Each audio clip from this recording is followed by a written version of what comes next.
Hello and welcome, ladies, gentlemen, and bees. Thank you for coming to the stream that answers the question why will you get arrested. We are today talking about the crisis of LPG.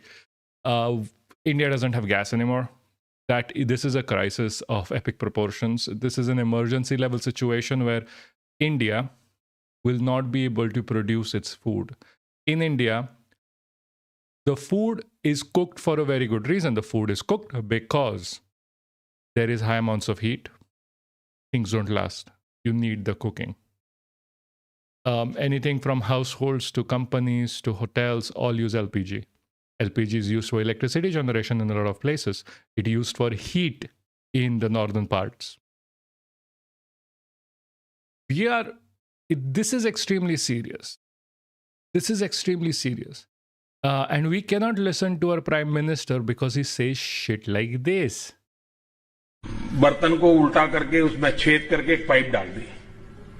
This is how he said he dealt with the lack of LPGs as a child. और जो gutter से gas निकलता था वो pipeline से उसके अपने चाय के ठेले में ले लिया. और Good times to start a solar cooker business. Yes, but how are you going to make the solar cooker? At one point or the other, you still need the LPG. India is not electricity independent, and India has not turned every single outlet of electricity into solar or nuclear. We still use LPG for a lot of things. और वो चाय बनाने के लिए उसी gas का उपयोग करके चाय बनाता था. He's a fucking joker at this point. The guy doesn't understand anything. Anyway, let's get to the main topic. I know, Bliss. This is fucking annoying. There is again blackmail. We are gonna again start with a nice video from hopefully. Hold on, I didn't bring it up. That's my bad. Let me just grab the cute little video from our dear. Hold on, cute little video that I had prepared for you guys. No, it's just right here. Clarify that no restriction. And this is just a beginner, okay? Again, they have flip-flopped this before. I have said this before that this is going to be an issue. We saw a tweet by the Indian. We saw a tweet through ANI that said that there is no issue whatsoever.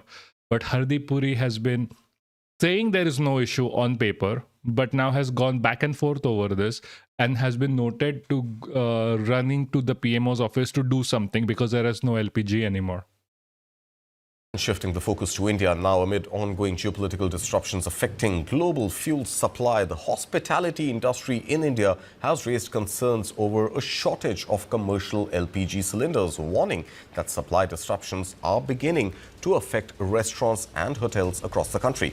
The Federation of Hotel and Restaurant Association of India has written to Petroleum and Natural Gas Minister Hardeep Singh Puri, highlighting what it called widespread disruption at the ground level.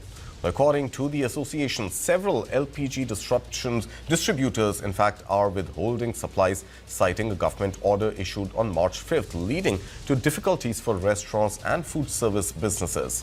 In the letter, the FHRAI Secretary General Jason Chacko urged the government to clarify that no restrictions apply to the hospitality sector and asked for clear instructions to oil marketing companies to ensure smooth distribution of commercial cylinders. Meanwhile, the National Restaurant Association of India, or NRAI, also flagged the issue, saying suppliers are unable to meet restaurant demand, which is severely impacting food services and requires urgent government intervention. See, I'm not going to say this would have never happened, but I'm saying Iran would have allowed supply if we weren't so vehemently with the Israelis. Like, we are literally supporting the Israel and saying we are neutral. We are supporting Israelis in everything. We failed to even protect the ship that was under our protectorate. We have failed every single time that the people of the world have called us upon to be actually neutral. During World War II, if people do not know, Switzerland was neutral. You know how it was neutral? It bombed the shit out of both sides. It bombed the living daylights that when no one messed with it. That's how you're supposed to operate in a situation like this. You're supposed to tell the American government, you cannot bomb Iranian ships while they are next to us. You just cannot. Or Iran is naturally going to think you allowed it to happen. Now, I'm saying this by like having the context that India is at least trying to be neutral.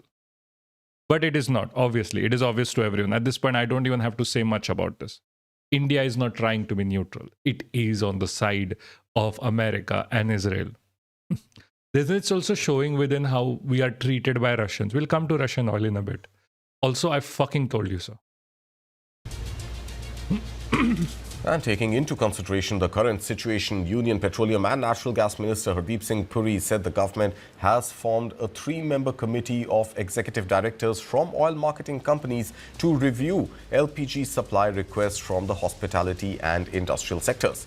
In a post on X, Puri said the move comes as geopolitical disruptions have tightened fuel supplies. The government has directed refineries to increase LPG production with additional output prioritized for domestic household consumption. Now, the new committee will review supply requests from restaurants, hotels and other industries as well.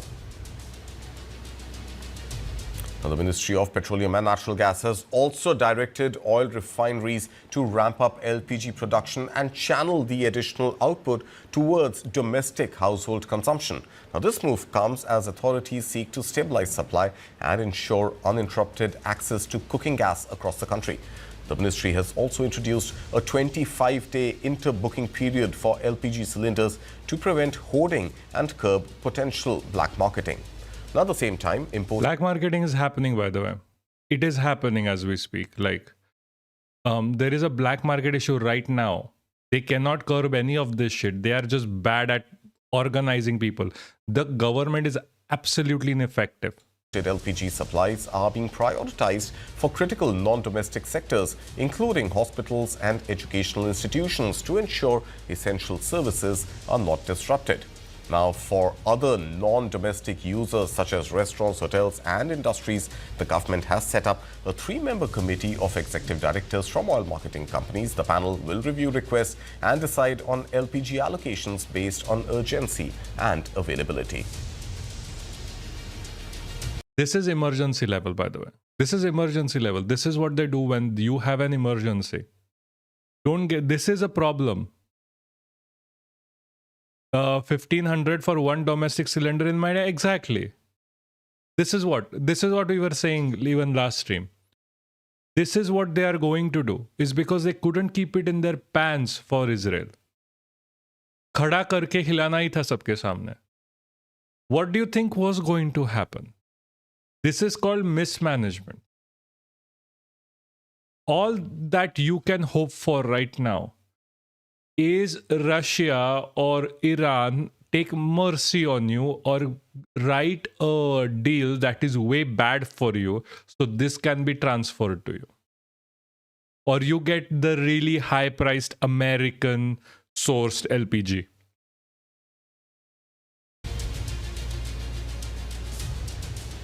Like, what do you actually think happens to countries that deal with America?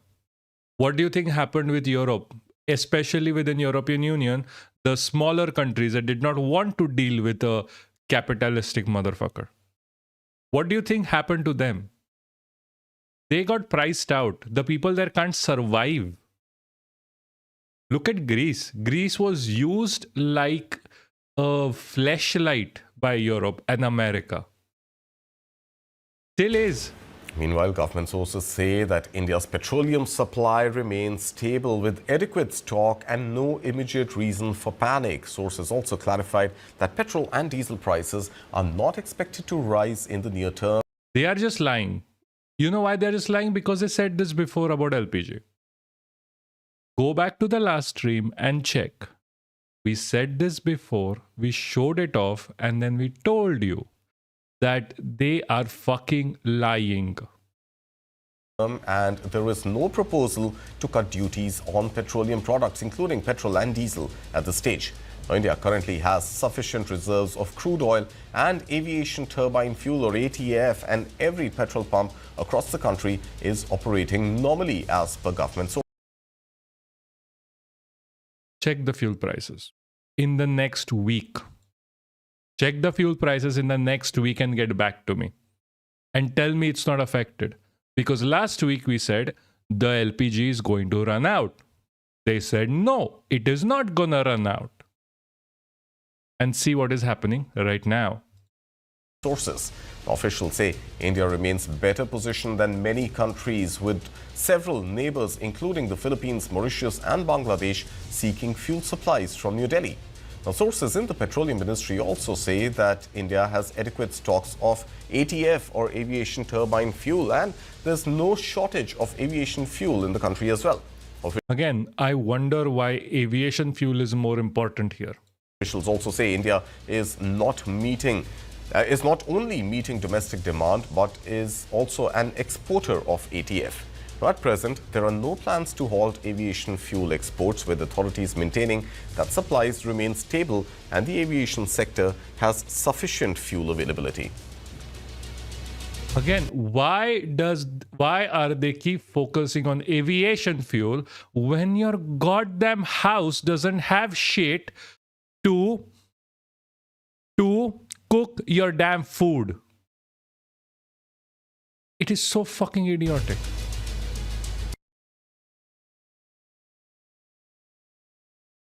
Hold on. What is this? Oh. Jesus, this was obviously going to happen. Jesus fucking Christ. Videsh yatra kaisi hogi fir? Oh yeah, exactly. Every single person here, every single rich guy wants to fucking leave out of the LPG crisis. That's why they are doing this. Every time that and ad hominem thing comparing other countries. Yeah, exactly. That's all they have. That's literally all they have. There is nothing more with them at all. They have just how other countries are doing versus how we are doing, or they are asking us. Other countries can, first of all, go fuck off. Like, we don't need to talk about them. Plus, other countries are still far better off. You know why? Because their populations are way smaller. Like Philippines, for example, population extremely small. Tell me again how Philippines is going to have that big of an issue, but India with a population of what, 1.4 billion is not going to have an issue. And like they're already have a problem with black market LPG cylinders.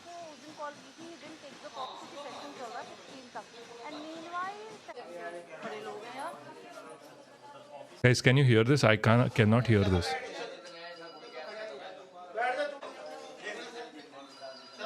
हाँ, black में मिल रहा है. Black में वहाँ पे black में जाओ 1400-1500 रुपए का सिलेंडर है. वहाँ पे ब्लैक में मिल रहा है. तो हमारी कॉपी होते हुए हम क्यों ब्लैक के लिए परेशान हुए? तो ब्लैक में कितने में मिल रहा है? ब्लैक में 1400-1500 रुपए का है. तो अभी बोल रहे हैं ऊपर की मिलेगा कब तक? कह रहे हैं हमारी कोई गारंटी नहीं है. हम तो अपना काम कर रहे हैं, बुक कर रहे हैं. अगर होगा तो मिल जाएगा आपको, नहीं तो नहीं. हाँ, तो वही देखो, जैसे जो गैस मिल ही नहीं रही है, ब्लैक में भी नहीं दे रहे थे कल. देखो 2 दिन से तो खाना भी नहीं बना था बेटा. किसी पड़ोसी के घर का चाय बना ली. एक दिन तो खाना बिल्कुल भी ना बना था सुबह को. फिर जो लड़की आई थी, फिर पड़ोसी. See, that's the problem. They cannot make food. Because, see, the rich people do not give a shit about the poor people. Poor people can't make sandwiches. They just can't. They don't have fresh ingredients. They have to cook. For cooking, you need LPG. What are they going to do? Source wood now? उसी के घर रोटी खा ली. रोटी बना कर लेके आई थी. ऐसी gas आती रहेगी, लोगों को मिलती रहेगी. बुकिंग के मैसेज नहीं आ रहे, इसलिए पब्लिक परेशान है.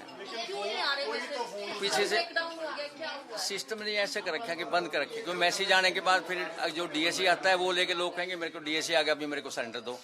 सिलेंडर तब मिलेगा, डीएसी तब आएगा जब उनका नंबर आएगा. पीछे से क्या कम है सप्लाई? गैस सप्लाई तो कम यार, ये तो पक्का है. पहले 2-2 गाड़ी आती थी, अब एक ही आ रही है मुश्किल से। ऐसे कमर्शियल तो है ही नहीं। ब्लैक का हमारे यहाँ तो कुछ सिस्टम है नहीं।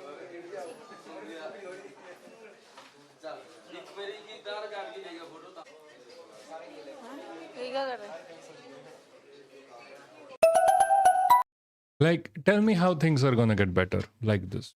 Tell me how things are gonna get better. There is people can't cook. There you are giving LPGs to. I swear to you, this is going to be the thing.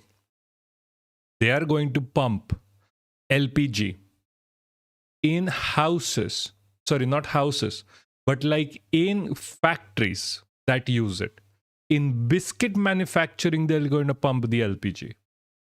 They're going to pump the LPG in where they actually need fire. They're going to pump the LPG everywhere owned by Adani and Ambani. They're never going to give it to the poor person. Because poor people, according to them, do not make money. It's a huge problem for them, apparently. It's a liability. Why do you do for the poor? इनको सिर्फ vote दे के निकलना है. This ends up, and I'm not joking, this will end up in a riot. People need LPG. People need their food.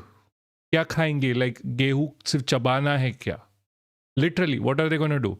Are they going to just bite into like wheat and rice and that's it? Shit.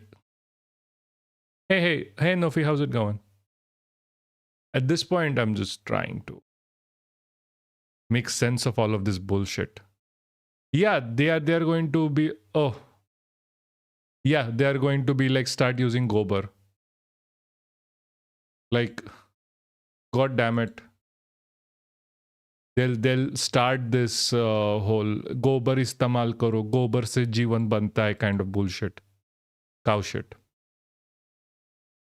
Fucking god. Like, this is like, and the rich people are not going to be affected for at least a month.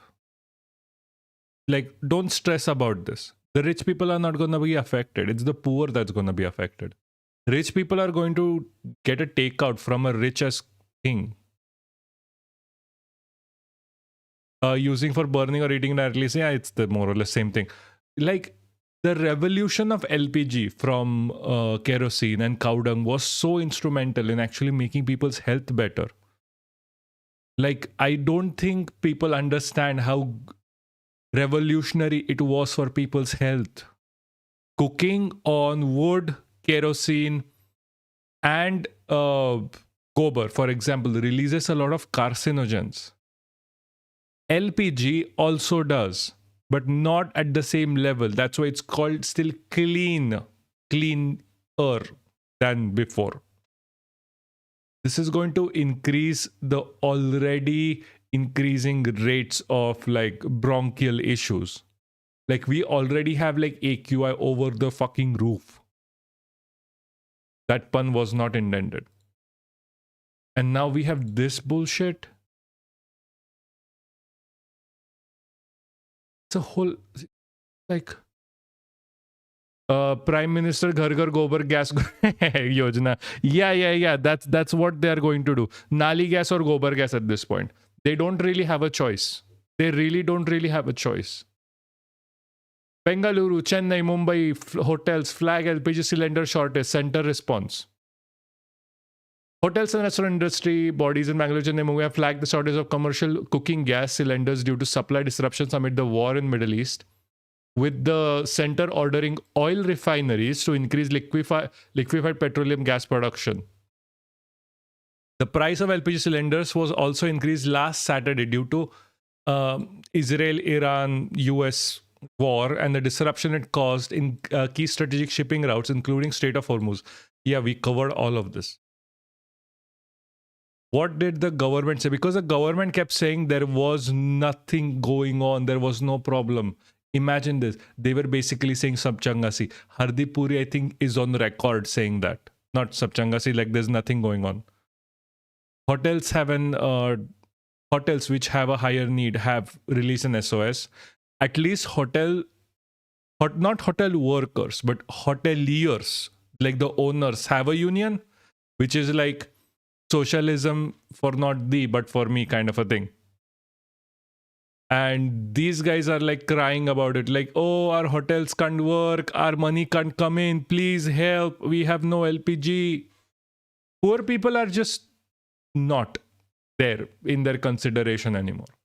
We should have been seeing mass movements against this.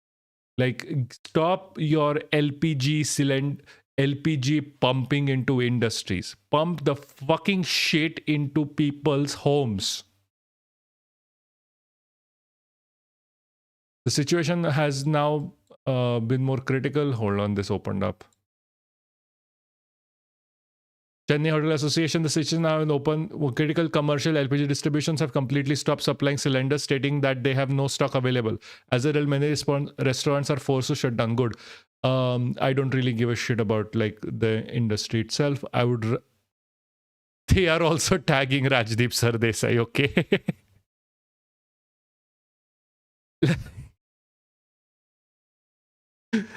The fuck?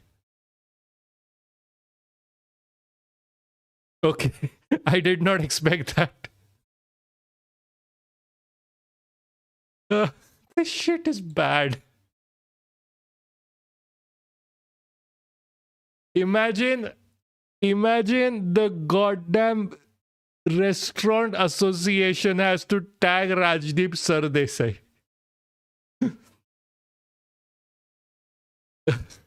People who fund it are not crying. Yes, they are, but sadly everyone else is as well.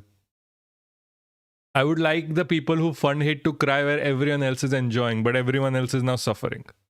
Because of the people who fund hate. Because of them.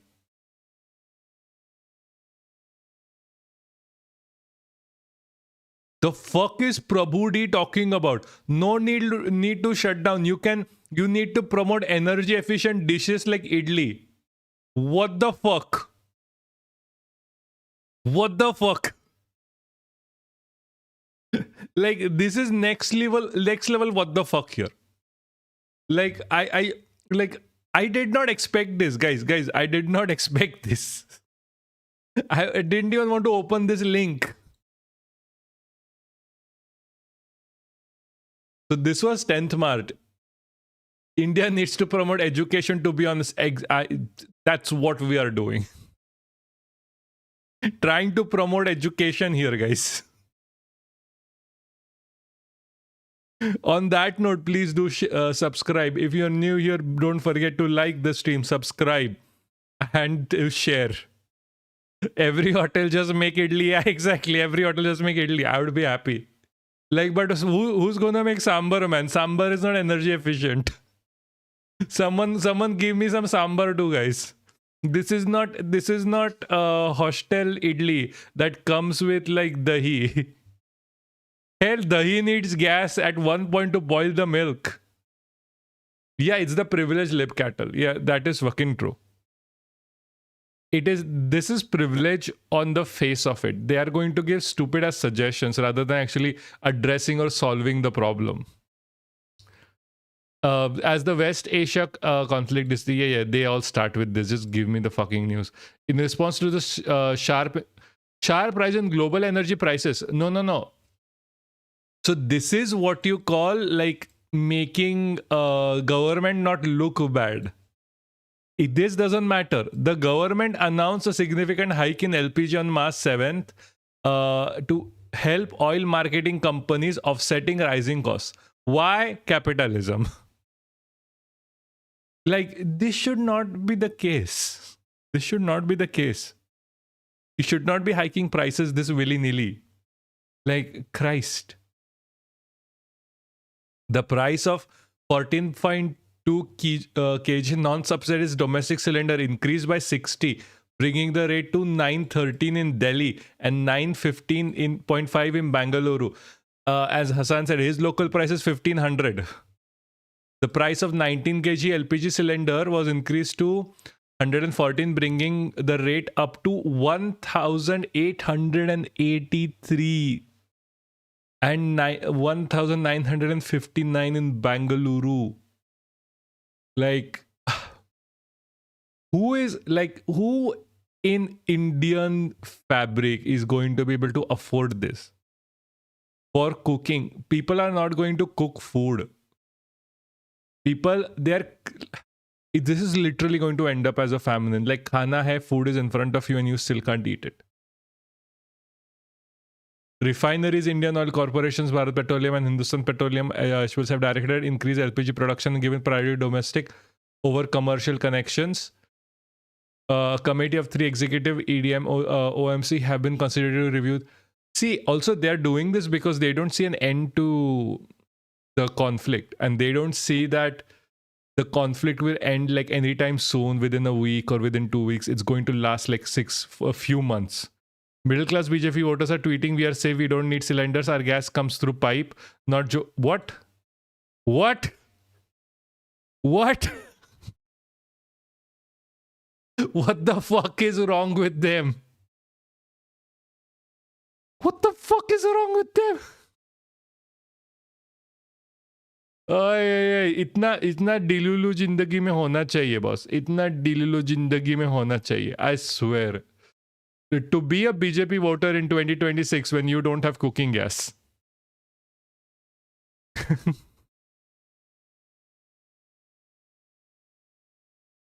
Non-domestic supplies of LPG are prioritized to essential non-domestic sectors such as hospitals and education.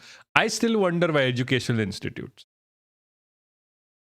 On Tuesday, Indian government invoked the Essential Commodities Act. This allows the ministry to regulate the availability of equitable distribution of petroleum products and natural gases.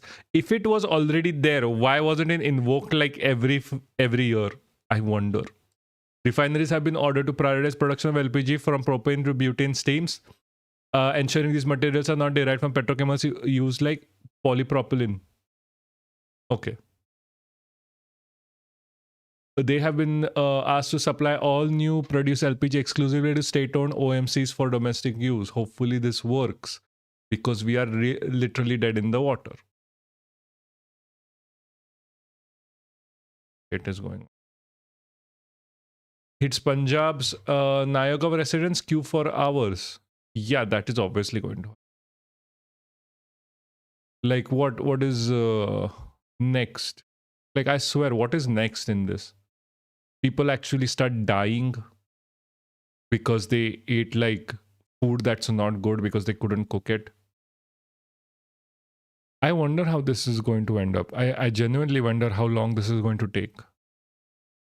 Complained they were unable to book LPG cylinder refills and regularly. Yeah, that is what we saw. Also, we have to point out, and this is important to point out. We have to point out that where's this? These guys are not even letting this news in the papers. Imagine the suppression of news that is happening in this country. We already saw this with the IT service. Another shit like UGC regulations targeted government takedowns. Like, you can't speak against the BJP over UGC anymore.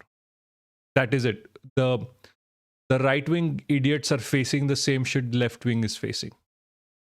I think now they understand what's going on. Ravish Kumar, अगर commercial cylinder को लेकर हाहाकार है तो घरेलू cylinder की supply कब तक बची रहेगी और कब तक सरकार इस बात से इनकार करती रहेगी कि सप्लाई में दिक्कत नहीं? लाखों करोड़ों आम दुकानदारों के सामने एक बड़ा संकट आ गया, जो रोज बनाकर बेचते हैं, कमाते हैं और लोगों को खिलाते हैं। बात केवल महानगरों की नहीं, कस्बों से लेकर आपके घर के बाहर के दुकानदारों की है।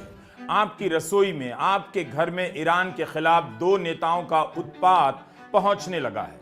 हम आज के वीडियो में बात करेंगे संकट पर, संकट से जुड़ी सूचनाओं पर और कैसे इसके असर में आए करोड़ों लोगों को गायब कर केवल होटलों तक सीमित किया जा रहा है। उस पर सिलेंडर ही नहीं, भारत में सूचनाओं की घोर कमी हो गई है। क्या सरकार और गोदी मीडिया आपको सही और समय पर सूचना दे रहे हैं? आपको किससे only here पता चला कि कमर्शियल सिलेंडर का मिलना बंद हो गया है या कम हुआ है? सरकार ने बताया या होटल वालों ने खुद बताया? यह भारत के पेट्रोलियम मंत्री हैं हरदीप सिंह पुरी।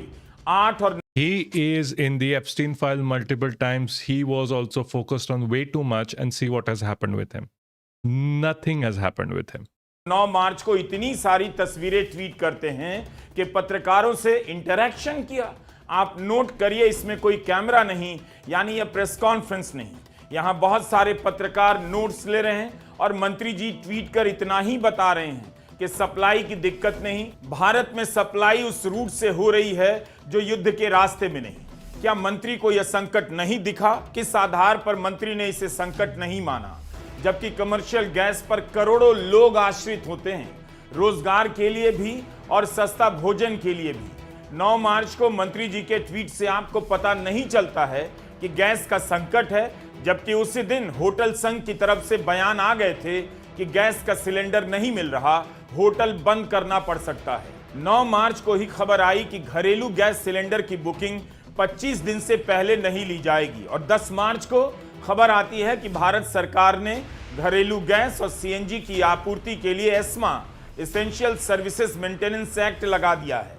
मंत्री ने अपने इंटरैक्शन वाले ट्वीट में कहीं भी नहीं लिखा घरेलू सिलेंडर के दाम 60 रुपए, कमर्शियल गैस सिलेंडर के दाम 115 रुपए किए गए हैं और एस्मा लगाने की नौबत आने वाली है। टाइम्स ऑफ इंडिया ने रिपोर्ट किया है कि ऑयल मार्केटिंग कंपनियों ने राजस्थान के वितरकों को आदेश दिया है कि कमर्शियल गैस सिलेंडर की बुकिंग ना लें। लेकिन 9 मार्च को मंत्री जी का ट्वीट देखिए, आपको लगेगा सब नॉर्मल है। अगर सब कुछ सामान्य है तब फिर एस्मा क्यों लगा, और 2 घरेलू गैस सिलेंडर की बुकिंग में 25 दिनों का अंतर क्यों रखा गया? आखिर सप्लाई की खबर क्यों छिपाई जा रही है और कब तक छिपाई जाएगी? 6 मार्च को एचपीसीएल ने बाकायदा नोटिस जारी किया और लिखा कि ईरान के खिलाफ अमेरिका और इसराइल के टकराव के कारण इंडस्ट्रियल और कमर्शियल लिक्विड पेट्रोलियम गैस के उपभोक्ताओं से आग्रह किया जाता है कि वैकल्पिक व्यवस्था कर लीजिए। एचपीसीएल के नोटिस में यह भी लिखा है कि पेट्रोलियम मंत्रालय ने पब्लिक सेक्टर ऑयल मार्केटिंग कंपनियों से कहा है कि सुनिश्चित करें कि घरेलू उपभोक्ताओं को एलपीजी की सप्लाई मिलती रहे। सरकार सही क्यों नहीं बोल रही? कहीं ऐसा तो नहीं कि ग्राउंड से रिपोर्ट को भी रोका जा रहा हो ताकि अखबारों के पन्नों पर। No, they have done that multiple times. You don't like, this is the first time when people are actually feeling it. A lot of the news that comes out of this administration is also unauthorized accumulation of stocks by our mercantile community is evident. Yeah, exactly, it is. They're just buying it in black anyway. The point is that this is not the first time they have stopped news from spreading. They have done this right now with this. Dozens of posts were deleted for criticizing Prime Minister Modi. Ravi Nair was arrested for 1 year for criticizing Adani. There's multiple things that have happened that people are just unaware about. They're just unaware. TV चैनलों पर gas cylinder का हाहाकार दिखाई ना दे। अभी तो बात कोलकाता, दिल्ली, चेन्नई, बेंगलुरु की हो रही है, लेकिन भारत में यही 4 शहर तो नहीं। कमर्शियल सिलेंडर का इस्तेमाल बड़े बड़े होटलों में नहीं, छोटी छोटी दुकानों में भी होता है और हजारों शहरों कस्बों में होता है। इस तरह के कितनी ही दुकानों पर होता होगा जहां खाने पीने की रोजमर्रा की चीजें बनती हैं। लाखों छोटे छोटे दुकानदार 1 या 2 कमर्शियल सिलेंडर पर निर्भर है। अगर इन्हें सिलेंडर ना मिले और 1-2 दिन के लिए भी दुकानें बंद करनी पड़े तब क्या होगा? खाने की इंडस्ट्री सिर्फ 5 स्टार और इंस्टा रील की नहीं, इन जगहों पर कितने लोग खाते होंगे। अगर सिलेंडर नहीं पहुंचा तो उनके खाने का सोर्स खत्म हो जाएगा, महंगा हो जाएगा, वो कहां खाना खाएंगे? छोटे से लेकर बड़े कैटरर्स का क्या होगा? एक बार ठीक से देखिए, आपको चारों तरफ कमर्शियल सिलेंडर दिखाई देगा जिसके सहारे लोग अपना और 2-4 लोगों का पेट भरते हैं, और इन ढाबों में बनने वाले भोजन से लाखों करोड़ों लोगों की भूख भी मिटती है जो काम करने के लिए घर से बाहर जाते हैं, जिससे भारत की स्ट्रीट फूड इंडस्ट्री आबाद रहती है।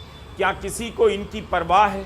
क्या हरदीप सिंह पुरी के इंटरैक्शन में जाने वाले पत्रकारों के घर से लेकर रास्ते में ऐसे सिलेंडर के साथ बनाने बेचने वाला एक भी दुकानदार नहीं मिलता होगा जिससे पूछकर मंत्री जी के पास जाएं? भारत साल में 3 करोड़ एलपीजी का इस्तेमाल करता है, 87% हिस्सा डोमेस्टिक सेक्टर में जाता है। बाकी होटल, रेस्टोरेंट जैसे कमर्शियल सेक्टर में 3 करोड़ टन की 62% आपूर्ति आयात से होती है। एलपीजी के आयात का 85 से 90% हिस्सा स्ट्रेट ऑफ होर्मुज से होते हुए सऊदी अरब से भारत आता है। जहां सरकार खुद दावा कर रही थी कि सबसे ज्यादा कनेक्शन उत्तर प्रदेश में मिले हैं, अब सरकार की जिम्मेदारी बनती है। What? What bliss? What is this?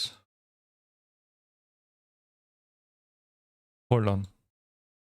I can't open this. Jesus. Okay. This man needs a shout out. This man needs a shout out. Boy. Everyone talking about gas cylinder. Meanwhile, we have gas pipeline at home and also availability of induction cookware.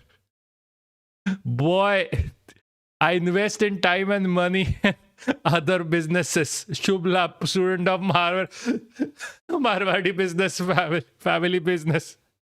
Is this guy a joke? Jeez.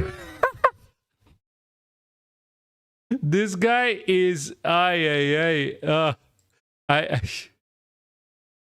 Galgotia से होगा. Guys, help. What should I write here?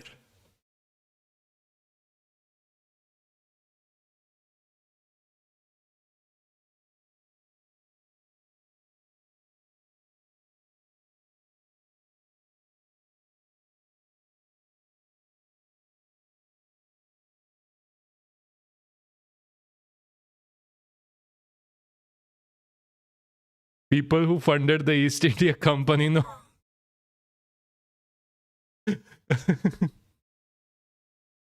Yeah. This hold on, I need to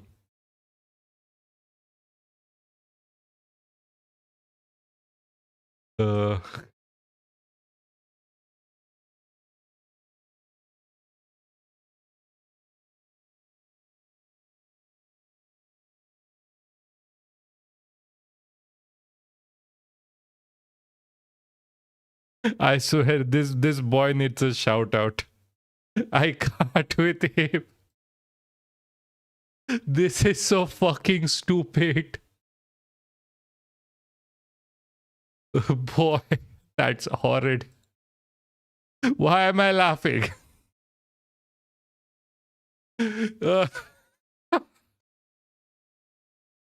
Oh Jesus. This is laugh out of desperation at this point. I am desperate to find a way out of this. Maybe this works for him. I don't know. I genuinely don't know, guys. I'm out of ideas. Next, we are talking about imperial feminism. There is a gas dimension that provides infinite gas connections to all pipelines. Oh,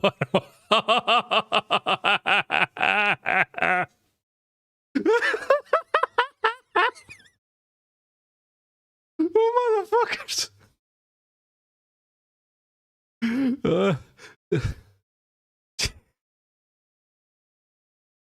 I mean, silver lining. Maybe this will get people to buy induction, but there is no electricity anywhere anyway. Like light jati hai for like 6 hours every day in some locations in India. You can't do shit without a gas. I just don't know. Oh Jesus! Thank you for getting my attention to this. It is amazing. Bro is like Mary Antoinette, completely disconnected from the struggles of the ordinary people. I talk about my situation, so shut. The boy is so idiot. Yes, it's insane. Good to know your home pipeline is more secure than global energy supply running through Strait of Hormuz. At least I won't have to pay premium for delivery of cylinders. Bro, you and I are in the 1% of India. Like, Gangdeep, you have kind of the correct idea, but the execution is horrid. Where do these guys think the gas comes from? the source of gas for piped gas and cylinders are the same, so the same crisis will hit if it happens. Yes, induction is an alternative till electricity is there. Even with availability of gas cylinder holding can happen, premiums can increase, and tilt is what is he talking about? At this point I'm just reading his comments. Everyone is fucking desperate. But no power here, bro. Problem induction. He's where? Okay. Yeah, his gas bill is obviously going to go up. How much will it cost? Less than 2 meals for 2 at a restaurant. Oh, Jesus, he's fucking... Guys, he's an idiot. Modi was actually catering to people when he said...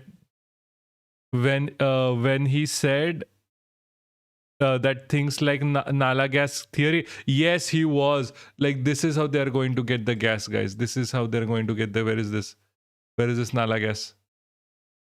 This is literally how they're going to get the gas, right? I can't see shit. Like, this is literally what they're thinking right now. छेद करके एक pipe डाल दी और जो gutter से gas निकलता था वो पाइपलाइन से उसके अपने चाय के ठेले में ले लिया और वो चाय बनाने के लिए उसी गैस का उपयोग करके चाय बनाता था। सिंपल सी टेक्नोलॉजी। और मेरे पास 2 पशु हैं। नाला गैस, उसका जो गोबर निकलता है, तो मैंने अपने घर में ही एक छोटा सा गैस का प्लांट बनाया हुआ है। तो मैं उस गैस को इस ट्यूब में भरता हूं और ट्यूब लेकर के खेत जाता हूं और खेत में जाकर के उससे मेरा पानी का पंप चलाता हूं। आप कल्पना कीजिए, बर्तन को उल्टा करके उसमें छेद करके। Very simple technology. नेक्स्ट हिल से मैं बचपन में पाइप लेता था, पिछवाड़े में डाल के पाद मारता था और उससे चला रहा हूं। That's going to be his next statement. I don't know guys. I don't know anymore. What the fuck? मतलब कुछ नेक्स्ट लेवल, कुछ भी मारो, बस करो। हाथ जोड़ता हूँ। मेरे पे यूपीए लगना है, यूएपीए लगना है मेरे पे for that specific joke like 5 seconds ago। मेरे पे यूएपीए लगने वाला है।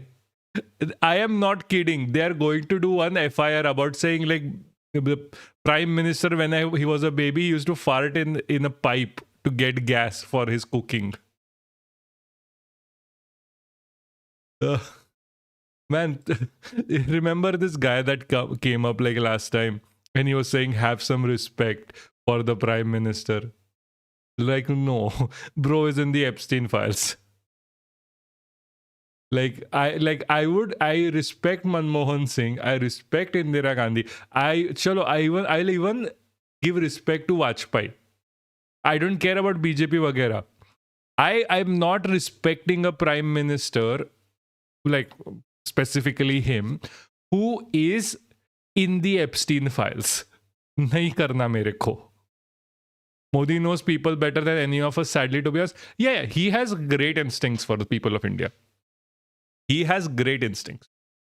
There's a reason why he's still a prime minister. Like, to be very fair, he knows कि चूतिया कैसे बनाना. He very well knows. He very well knows. He has no shame. He has nothing. He is very well trained by the, CIA and the US State Department to control people. He has best training in the world. Best training. That one story I want to know that he will never tell. That is the problem. If I ever get to meet him, I'll ask, CIA ने कैसे सिखाया, क्या सिखाया? He'll only say दोस्ती बनी रहे and he'll get the fuck out. I can promise you that much. If I ever get to meet him, I'll ask him about how the CIA trained him. Like, seriously. Like, Jando, I'm not gonna ask him about like if people are how is he managing people, if he feels is he doing good or bad. I'll ask him about his training ka shit. I mean, should probably. Anyway, that should probably be. That's all the news we have, by the way.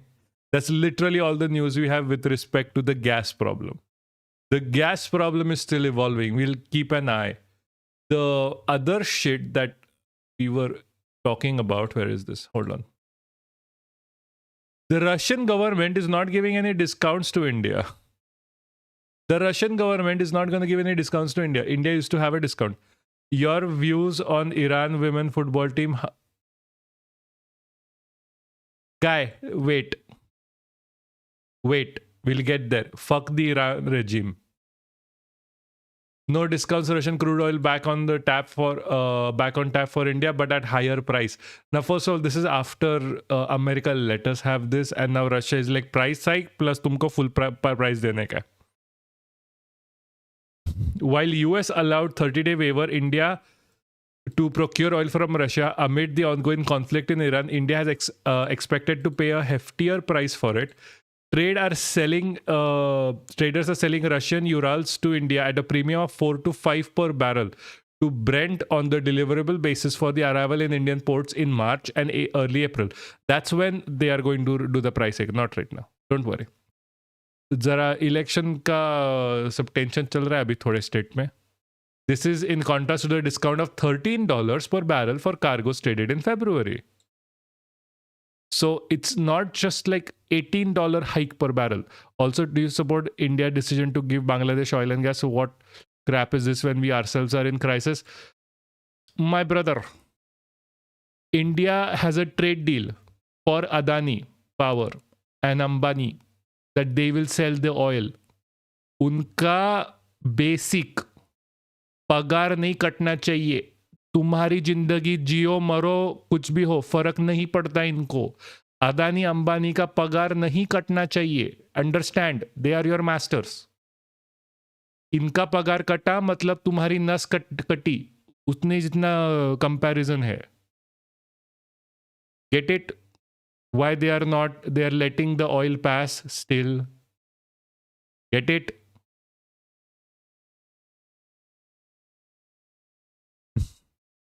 When I tell you guys that the Indian government is subservient to their to their industrial interests. When I tell you guys कि मोदी के टट्टे अदानी अंबानी के हाथ में एक and because they pay him money, I am not lying to you. I am not telling you like hyperboles to get you to revolt. I am telling you this hyperbole, like in words, to get you to understand that because Adani Ambani have the money to pay BJP coffers, to pay RSS coffers if they do, to give them so much money that they can direct the government to do their bidding. Ab samajh mein aaya, why do I keep screaming about Adani and Ambani? Anil Ambani is literally in the Epstein files booking visits for Modi. Booking visits. Whenever Modi has gone to a country, koi bhi country ho, Ambani or Adani, either one has gotten a deal. He went to Greece, Adani got a port. He went to Israel, Ambani got a deal for weapons. He goes to America, Hindenburg gets scrapped. He kills BRICS currency. Again, Hindenburg gets scrapped. That was the same thing actually. My guy, Modi doesn't love you. Modi loves his two best friend Gujjus. That's it. उनका तीनों में चलता है. बंदे को अमित शाह इतना अच्छा नहीं लगता जितना उसको अंबानी अदानी अच्छे लगते हैं. He doesn't hug Amit Shah enough. Have you ever seen? Whenever he meets those two billionaires, he's all jhappi pappi. Whenever he meets Amit Shah, बंदे का हाथ नहीं पकड़ता वो. They are never really seen together. Have you never noticed? After CM position was done for a few years, fine. अभी नहीं. अभी पापा को प्लास्टिक सर्जरी करवानी है, wants to look like 2000 ka over plastic surgeries, surgeried what's like plastic doll. He wants to be the Indian Ken doll. That's what he wants to do. By mistake, he has to also work for these two billionaires as the Prime Minister of India. Seriously, I feel very bad for people who come here and think that Modi actually is working for them. Like, come on. इसलिए कहता हूँ Yogi ji for the next PM. फिर तो बज्जीच बज्जी. हसन भाई control. Yogi ji PM बनेंगे ना भाई, आप जिंदा नहीं रहोगे. Like you might be like the biggest Sanghi out there in IRL. आपका इधर नाम हसन है. They'll find out and they'll take you out back and shoot you. Out back, because in that scenario you would be still a Hindu.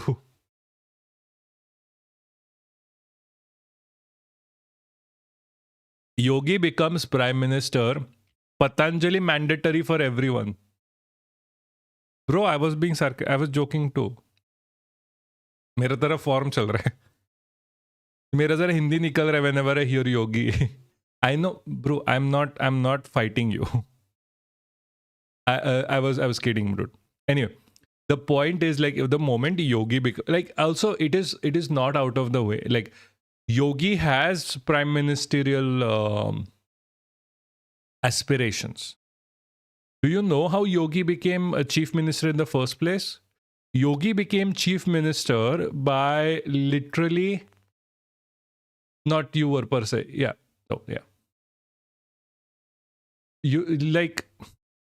Yogi became chief minister by literally trapping. No, I know I was. That's the job. The point is, like, मेरा इधर freedom march, like मेरा इधर winning march बाद में, the point is, the reason why Yogi became chief minister, he literally got his gundas to trap Amit Shah, I think, in his UP residence, and he won't let him go until they said that the next candidate is Yogi. That's how he became the chief minister. Like, BJP core does not like Yogi, but he wants the seat. And RSS loves Yogi. Like, Bajrang Dal loves Yogi.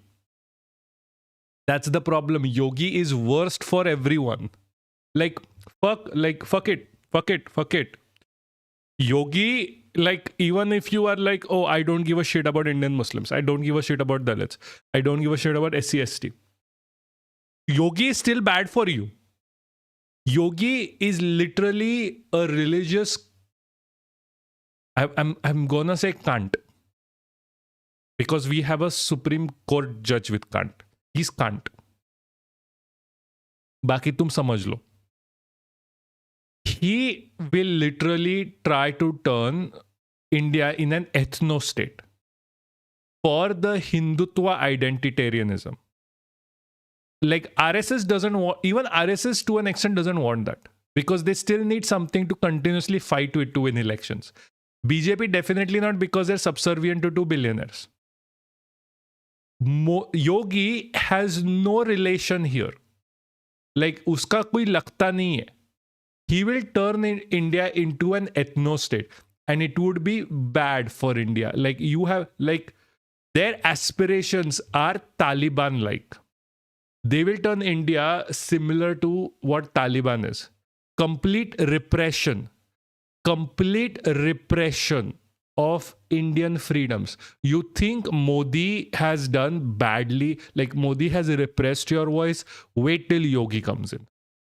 Yogi is going to be even worse. Like, you can literally, I can even imagine like Gestapo-like situation where everyone is driven out of their homes and shot at gunpoint. Like, that kind of a thing. There's no trial, there's nothing. That is the shit I imagine. Ambani का पगार कटेगा तो आपकी भी YouTube channel नहीं चलेगा. Do you realize why you people use resources of the same? No, I don't. You do. Like, for 1 second you were talking about what do you support India's decision to send oil in Bangladesh, and now you're supporting the very people who are doing it. Why are you crying like this? Do you not understand your own like position in life?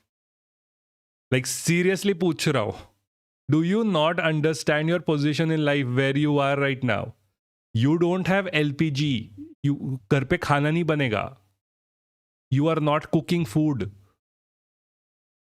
All your oil prices are going to go up. Wait for the moment where the Russian oil has to replace the already oil storage, the cheaper oil storage that came in February. Wait, like the current ones replace the one. The price increase. Look at this price increase here. Earlier it used to be at a $13 discount. Now from the original price they have increased $4 to $5.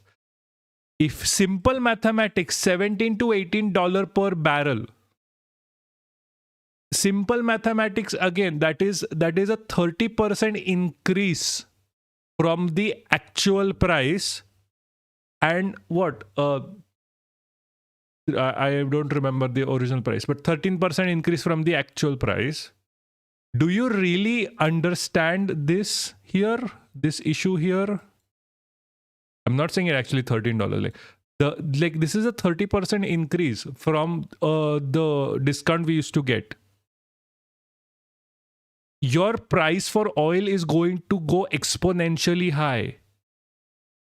Why are they not saving oil? Yeah, fuck them too. Fuck them too. Do you really think I give a shit about Congress, CPIM, etc.? Like, this is not your first day on this channel. I have said fuck all these people anyway. I don't give a shit. Like, what are you trying to catch me on? I am extremely ideologically consistent, my friend. Extremely ideologically consistent. Dude, fuck Gandhis and Nehrus and Tatas and Birlas. Fuck all of them. Fuck Congress. Fuck the TMC. Fuck everyone who is subservient to Ambani and Adani. Especially fuck the BJP. The fuck you are talking about? I want the people of India to survive this. I don't want needless death. I want... Yes, it's all about the class struggle. Like this, the entire thesis of this channel is to tell people that you can be left without supporting any political parties, because political parties aren't left or right. They don't define left or right. Ideologies define left or right. Congress is center right. I am left. CPIM is... like the best I can say about CPIM, it is center left. The best I can say, at the best case scenario, it is center left. I am left. I am lefter than them. But they are still like, they operate as center by sucking up to Congress every 5 seconds. By having multiple murderers and like gundas into their ranks. Do you not understand that? India only has a chance. You, serious, only have a chance if you educate yourself what true left is. Stop sucking up to the BJP and the RSS like it is your one true way to survive in this world. It is not. They are ruining you left, right, and center. You don't need capitalists, they need us. Exactly. You are the exploited caste. You are the exploited. Like, people are talking about Hindu khatre mein hai. This thing against Muslims. Hindus need reservation. Hindus are being discriminated against because of Dalits. That is all wrong. That is literally a smokescreen. You know what the real Hindu person, the you in this scenario, are actually khatre mein from? Your own fucking masters. Your own fucking masters. The masters that have told you that the real problem is the person sitting next to you who is of the same class as you, who earns either little bit more or even way less than you, but not the people sitting on top of your head pissing in your mouth. like you need to be looking at them. Look up, not down. जरा मुंह उठा के देख तेरे ऊपर कौन है. Who is selling you LPG priced with the pricing increase around like 140 something extra rupees per? It's already over 1500. In Bangalore, it's 1.9 thousand. 1.9 thousand. Why does this situation come to be? Why couldn't India just be neutral in this war? Russia and China get the deliveries, India does not. Why doesn't India was like the best friend? Okay, India was the best friend of Iran for the longest fucking time. Now what has happened? One day before Iran got attacked, our dear Modi ji goes to Israel. You seriously think it was not known beforehand? Come on. Be serious. Be serious. Be serious with me and please understand what the fuck is going on here. Like, are you actually telling me that I still support Adani and Ambani after all of this? Come on, man. Like, I trust you have the sense to understand what is going on with you. I trust you have the sense to understand कि किधर से पैसा आ रहा है, किधर से जा रहा है. Like, how much are you taxed right now? Check who is not taxed in India. Check who has all of the subsidies. Check who has all of the subsidies. Check who needs the subsidies and doesn't have any. Modi made you give up your LPG subsidy just to hike the price 2 weeks later. Do you not remember that? Do you not remember that? Were you, like, genuine question if you're still here, were you part of the people that actually gave up their subsidies when Modi asked you to and then hiked the price? Were you? Anyway, this is Russia just trolling us. They were like, fuck it. Airfares have shot up to, airfares have shot up after they told us airfares are not going to shoot up. Like, we were just watching this video. Where is this goddamn video? No, not here. So, airfare, the thing with airfare is, like, Namaskar. Airfare has shot up. They are saying like India is one of the few countries that makes like air fuel, aviation fuel, and airfare is not going to be affected. Airfare has also shot up. Congratulations. Congratulations. Bliss is a woman. Serious. Russia and China survived after death of Mao and Stalin. They were far bigger genociders than Hitler. Why do you read only half the story as per convenience? No one is reading half the story. They were not. They were really not. Or do you believe in those white nationalist ideologies? What are you talking about? And seriously, I think you have been on the Discord before. And I think you know that Bliss is a woman.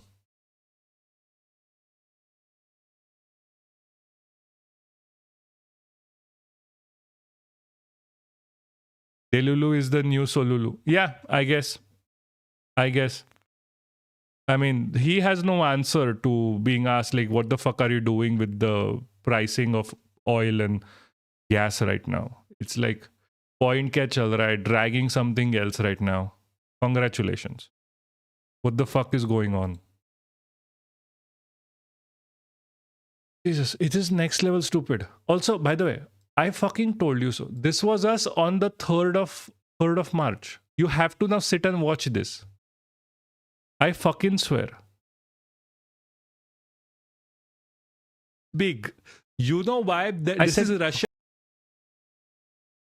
Bro, capitalists don't need laborers. If that is so, AI will show up. How much labor would capitalistic need? Your illusion will be destroyed by AI. Bro, you are a laborer. Asking about your own death, are we? Don't cry like... Bro, be serious for 5 seconds. You are a laborer in this scenario. Teri job ja rahi hai. Like, what? Like, also capitalists don't need laborers. अलग ही ये है issue है.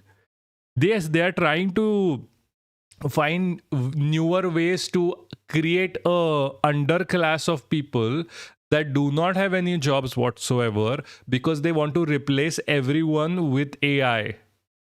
But it is not, first of all, not going to 100% take. That is one. Secondly,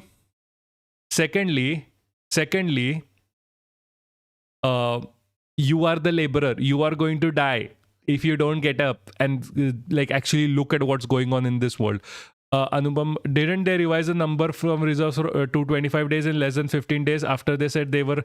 Yes. This is not that. This is me doing... showing that I was fucking right, kind of a thing. Literally underlying the no data available moniker. Exactly. No, this is me doing a victory lap about like, look, I was fucking right. You should be fucking listening to me. This is just for pandering to my own fucking ego. Because we say this shit like 2-3 weeks in advance, by the way. 2-3 weeks in advance. Like, sub news aa jata hai yahan pe. You know why? This is Russia taunting us like, who the fuck do you start supporting when you are not supporting us and you start supporting fucking Israel? Because India is going through an energy crisis. India is going through an energy crisis right now. Because India has petroleum reserves left only for 74 days amid this crisis. Straight up taunting. Rush. This is a taunt. I cannot think of anything else. You need to do a special part just to go over stuff you were right about in the last few months. Yeah, I do. Every single thing. एक समय ऐसा आएगा जब पापक्ष के घर सारे बड़े लोग इंटरव्यू देने आएंगे. I wish someday. I will like, I'm not the one to give like a like non-contentious interview like every single interviewer in India except Karan Thapar. So maybe not. But let's see. Why am I saying why we are giving oil, gas to... No, we are taking it from them when we are taking from Russia. Russia is selling us oil at a premium. Again, they are taunting us for supporting US in all of this bullshit. Do you not realize? I'll do a stream just to... That's why I... No. Again, Bangladesh supply is because they give Ambani's money. Do you realize? They are stopping gas and oil supply to poorest Indians and supplying it to Bangladesh because they give them money. Or he'll be in Tihar. I'll be in Tihar. That is more likely. They'll come to Tihar to give me an interview. We'll do this from Tihar jail. Like, I swear to you, Tihar jail is going to have better acoustics than my house. I can guarantee you as much. Guys, please do like the stream. Do share the stream. It would be very nice. Thank you very much. And do subscribe. Serious, you need to contend with this idea that they are doing it not for you. They are doing it for the Ambanis and Adanis of this country so they can keep getting money. Now, I am not completely against this idea that we should not be sharing our oil with them because, again, they are part of the subcontinent. They require it. But these guys are doing it while stepping on the stomachs of poor Indians. Our own needs are not met, but the supply is still on. You do realize that. I hope you do.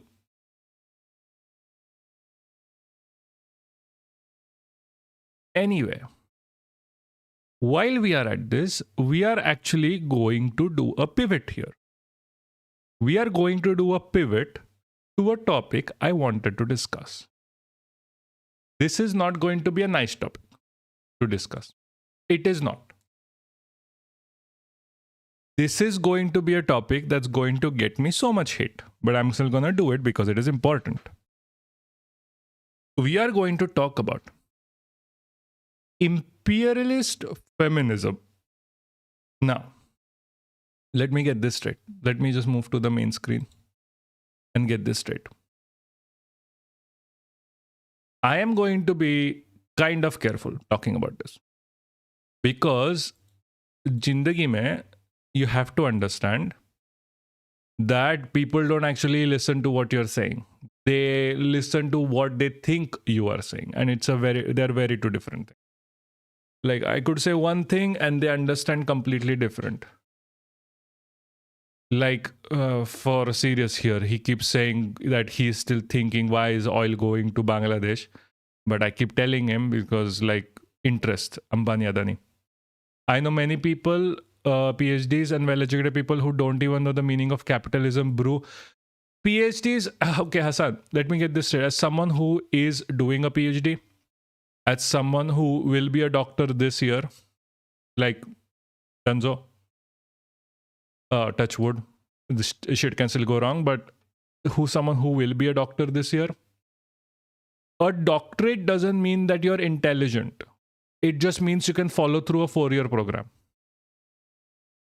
So, like, it doesn't mean you have the necessary thinking skills to be a doctor. Doctorate just means you can teach somehow, but even that requirement has taken a nosedive in today's world. Being a doctor today is not a sign of merit. It is just not. You can get honorary doctorates. Education and intelligence have no correlation per se. I mean, that is also like saying something way too much. Like there is a correlation. Doctors generally are more thinking within their niche field. Like you talk to me about like Arctic marine biology and pollution. I can be far more, I'm far more literal in that as compared to political theory. I am. All of my political theory understanding is self-taught, while my understanding of maritime law and like, ecotoxicological analysis of benthic of the Arctic is like taught by someone and like more involved within my IRL work life. Like I am also one of the very few researchers within the field. So it's like, yeah, I can speak in a lot more authority on that. Rather, I can, and here I can't really speak with that much authority, even though I do take a lot of victory laps. But having said that, education and intelligence do have a correlation, but it has a far more correlation with how much privilege you have overall. People with more privilege, like myself, and I do understand I have a privilege to be able to study, have doctorates, but that doesn't mean that they are knowledgeable about anything else other than their very specific subject. Like you talk to me about, okay, no, I know maths.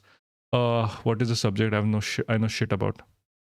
Yeah, critical thinking. Critical thinking has no correlation with having a PhD. None. I've met so many PhDs who do not have an ounce of critical thinking whatsoever. Intelligence and education have, I don't think critical thinking has. Within the playing field of a doctoral thesis, I think people need, within my field at least, people need to separate out people that have critical thinking skills and people who don't. I say this, I think the same about like any other field there is. Again, the levels vary a lot, but again, my field specifically as well, like critical thinking skills are not very prevalent. The other thing also, the reason why I say like education and intelligence have no correlation per se.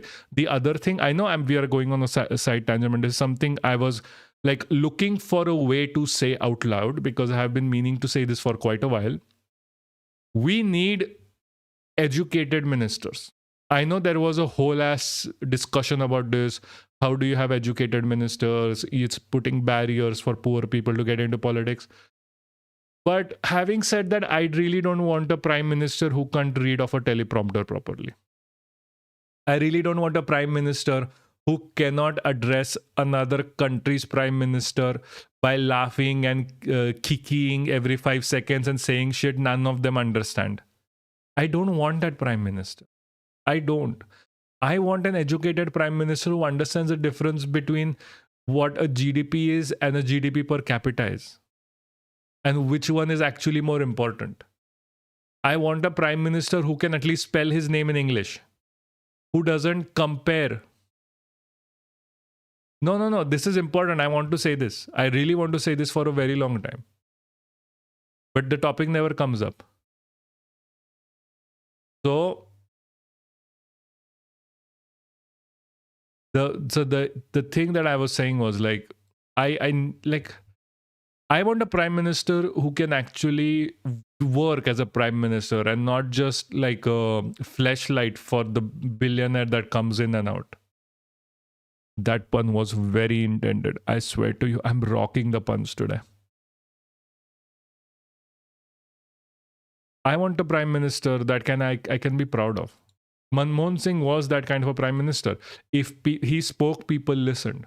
You can't say the same about the current one. Current one is a joke.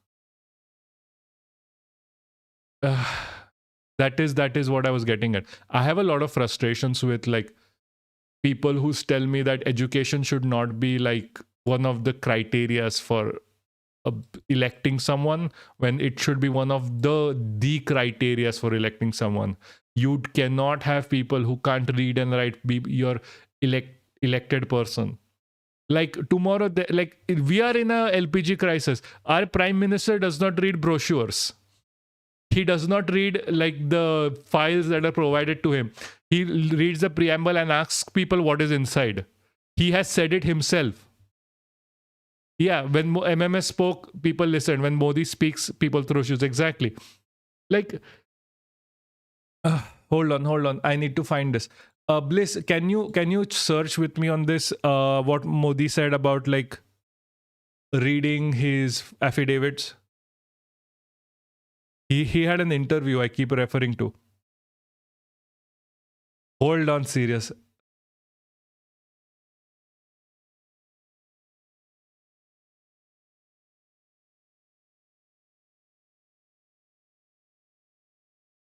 That he gifted himself government land. This is something new that is coming up. No, I can't find this for some reason. Maybe I'm doing this wrong. Let's hope for a good coming phase of our democracy. I hope it lasts. I know what true left is.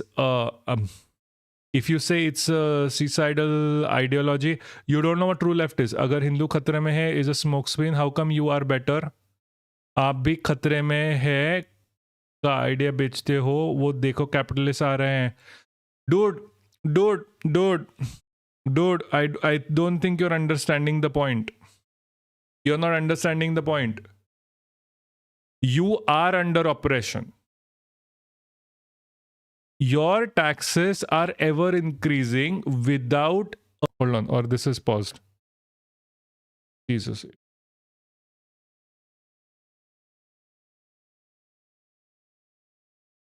Okay, it is back. It is back. Sorry guys. The internet was gone for a second. My guy, listen.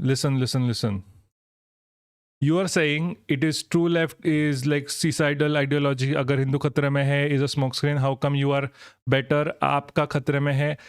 Okay, let me just explain to you this very clearly. Asmongold peeps. Yeah, this is Asmongold peep mostly. Listen, my guy, you have to understand this. What you are saying is like, how is this different? Is because what I am talking about is an actual class issue. Is an actual class issue that has been noted down. Your taxes are increasing. You don't get shit for those taxes. You have to start buying insurances. Listen, serious.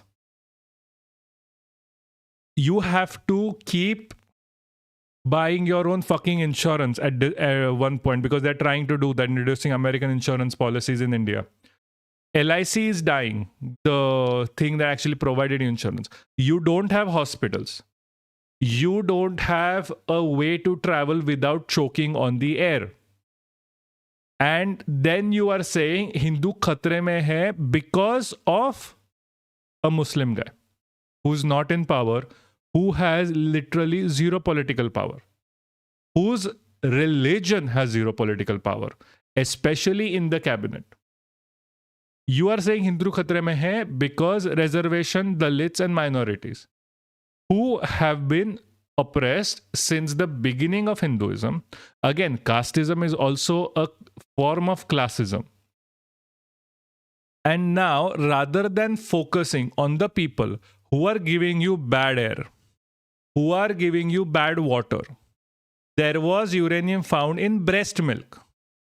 There is high coliform index in water. You see what Yamuna is like. Eutrophication is a very bad thing. I know you can't spell that word. And then you are telling me that my ideology is suicidal. Then you are telling me that I am selling you something that is wrong. Because I am not. You know why I'm not? Because I'm telling you that irrespective of whether you vote for the BJP, Congress, whatever the fuck, I don't give a shit who you vote for. What I give a shit about is fix your issues. Follow an ideology that focuses on fixing your issues. Politician झक मार के तुम्हारे लिए काम करेंगे.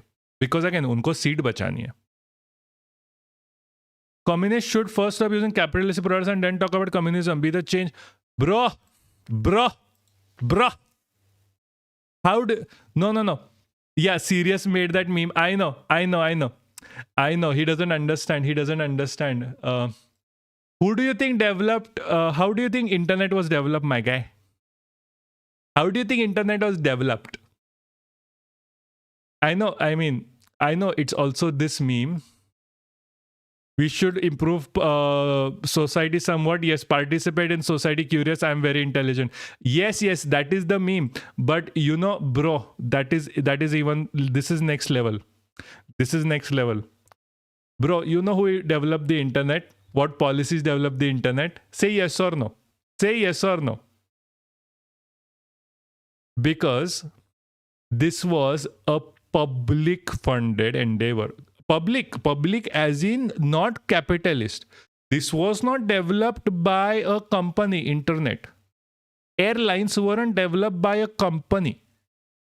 Your mobile phone initial development was not done by a company. Even Steve Jobs patented an original product by the American military. Yes, no, I know, Bliss. I know. I'm getting there. I need to answer him first. I'll get there. Everything that on this list of things that you mention is a capitalistic product is made because of a public endeavor, inherently communist. Are you fucking listening to me? Everything good around us because nothing good around you is because of capitalism. Tell me one thing that is good because of capitalism and I can show you how it is goddamn made because of public money, socialism and communism. Like the space race was like, do you think when you talk, like the essence of communism is what Russia did? It's like, do you compare like, oh, every communist is from Russia? Like Russia bad, that's why every communist from Russia. Russia didn't make iPhone, America made iPhone. That's why it was through American capitalistic policy iPhone was made. No, the technology was created by the American military through a socialistic structure of funding research by the government of America. The internet was made for the military by funding it through socialistic policies, by the communistic policies that you're talking nothing has good come from. What do you think it means using public resources that are with the government to fund basic research? That is an inherently communistic socialistic policy. This is not a capitalistic policy. Capitalism gave you droughts in goddamn Africa. It gave you drought, so women in Africa do not produce breast milk, so Johnson & Johnson's can sell them powdered milk. That is what capitalism gave you. Everything that you see around here, your own computer that is in front of you, your phone that is in front of you, is there because of socialism. Understand. If you don't believe me, it is very much Googleable. It is such basic information that you are unaware of right now. You should be ashamed yourself at this point coming up with nothing is come from communism. Because when we speak about communism, we are not speaking of communist Russia or communist Vietnam. Oh, Pap speaks slowly. He let him Google the hard facts you're throwing at him. Yeah, I'm going to, yeah, okay. My guy, just Google. Don't come with me with like nothing has come. I know what you're talking about. Because I had these ideas before. You do realize. I was a liberal before all of this shit. I was a child before. Thank God I grew out of it. Because I Googled this shit. I was like, what the fuck? Why are they lying to me every 5 minutes? That everything is capitalism. It is not. It is really not. Next time you come here, please, whatever you're thinking, Google it first, okay? If you Google it, you will know that you're wrong. If you don't Google it and shit out in the chat, I'll just tell you you're wrong and then make fun of you a bit more. You do realize this is going to be rewatched by nearly like 100 people later. You are gonna get made fun of. Bubble burst ho gaye, tabhi complex thinking generate ho gaye. Yeah, at this point, what am I supposed to? I guess I can honestly hope that he generates complex thinking about this topic, because I really want him to get better. I honest to God want him to understand the topics that he's talking about. Also, the first stage in historical materialism is primitive communism. Society developed through communism. Communism is also old as humanity, while capitalism is 150 years old. Yes, that is also true. Also, by the way, there's another lie that we have to mention here. Barter system never existed. I know, mind blown. We were always told all of the cavemen doing barter system, earliest medieval form of free market. No, barter system was a lie. You know why? Because when like communists were looking at the thing, what they were actually doing. So they were like trying to think like, oh, how did the prehistoric man that we have pictures and information about in front of us and we knew existed now, and we stopped believing in the Bible bullshit, how did he trade? This is what the question was presented, and that's how they came up with the barter system. But barter system was not a thing because money was not a thing. Also, not everyone can always produce everything. Barter system only works if the need that you have is also, and what you produce is also the need of the other that has the thing that you need. That is the only way barter system works. That's why money has been such a big thing, because there's one thing you can always trade. The actual reason why barter system came into place was to lie to you. The original system that they recently somehow found again, and every economist was like, sorry, we were so wrong at that point, we had bad assumptions. They should lose their jobs for this, but they don't. The recent understanding of the system is, I got you, bro. What people used to do was they should come in a community. If someone needed something, they would give it to them. If, say, you needed clothes, I had lots of clothes, I'll just give it to you. You were producing grain. When I needed grain, you would just give it to me. You didn't ask for money back. You didn't ask for a return, because I got you, bro. I got you. We family, we fam, we communist fam, you comrade of mine. Doesn't matter. There's no money involved. I'm not going to be rich from this anyway. No, you're not going to be rich from that anyway. We can live together in harmony. That was the original system. Go read.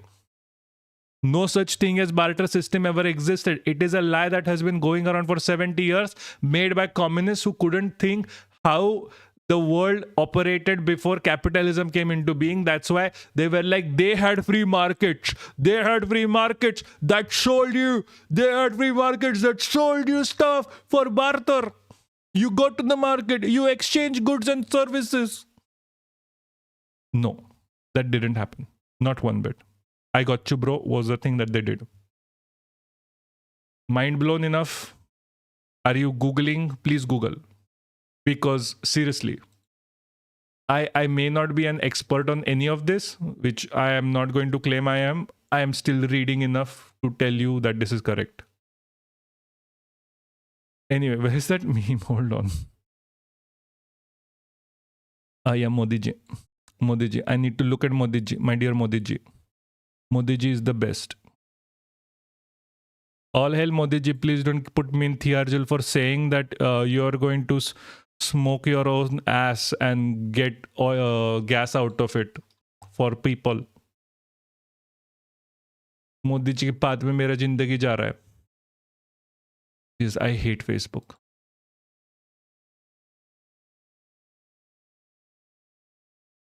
Oh yeah, perfect.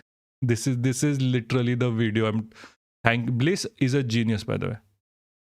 Like, this shit is never going to work. Like, let's just aspire to be like Modi ji, guys. We have to aspire to be like Modi ji. He has photogenic memory according to this, but photogenic memory that he doesn't have to read even. Like, he can just look at preamble.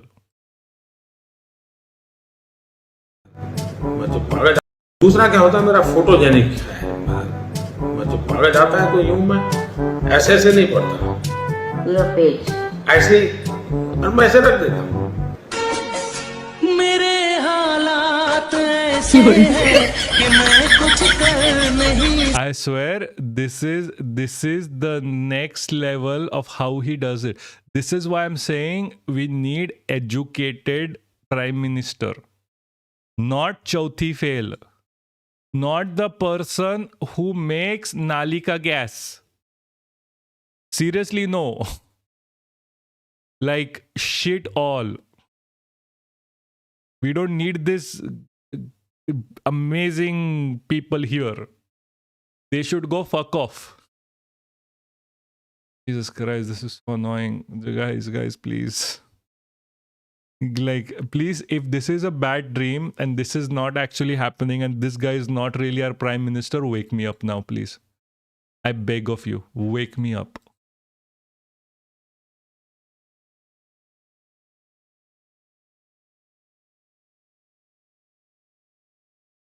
Anyway, let's get to the other point that I was trying to get to.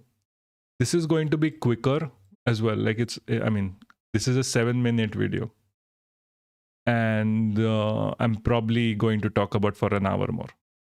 Congratulations. I played myself.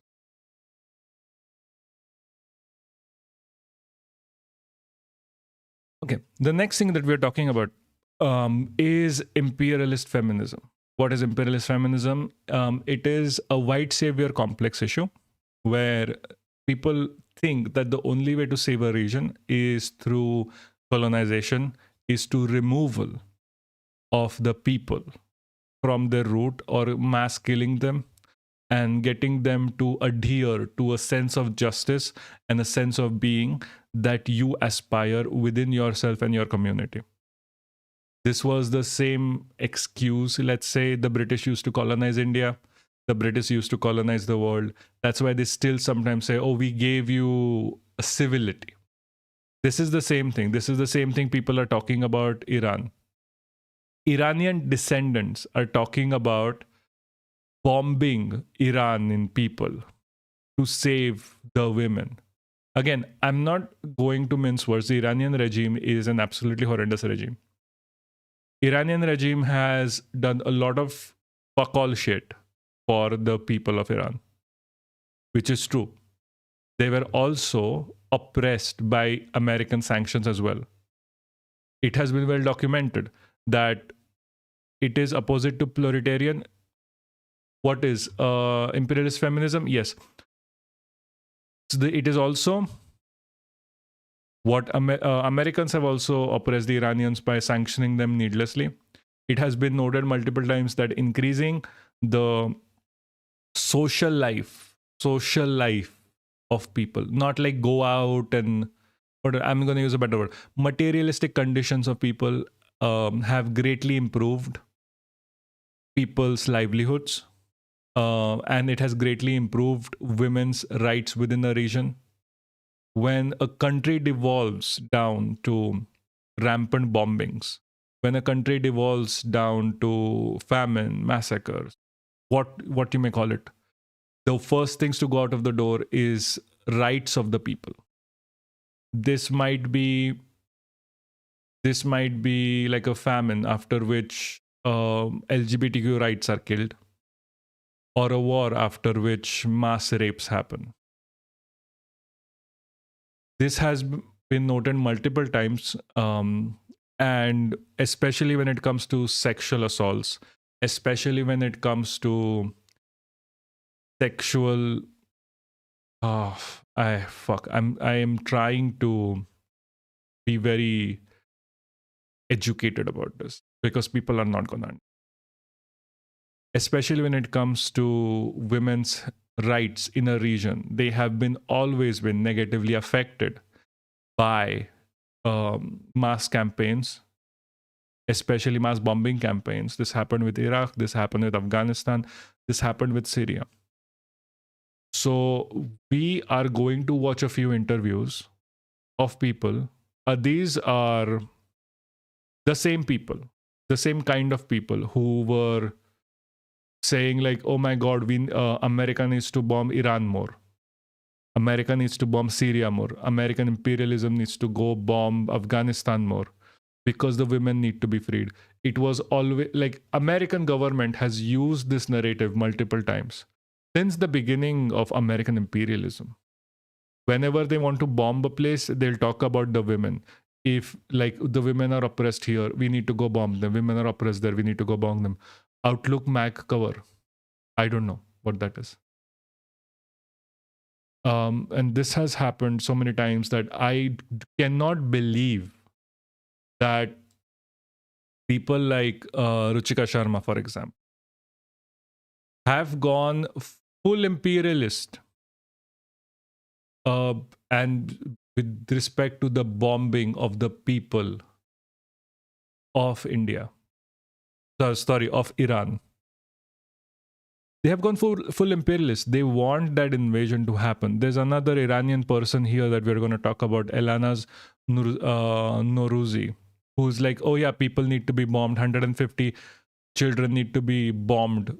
Women, these are children.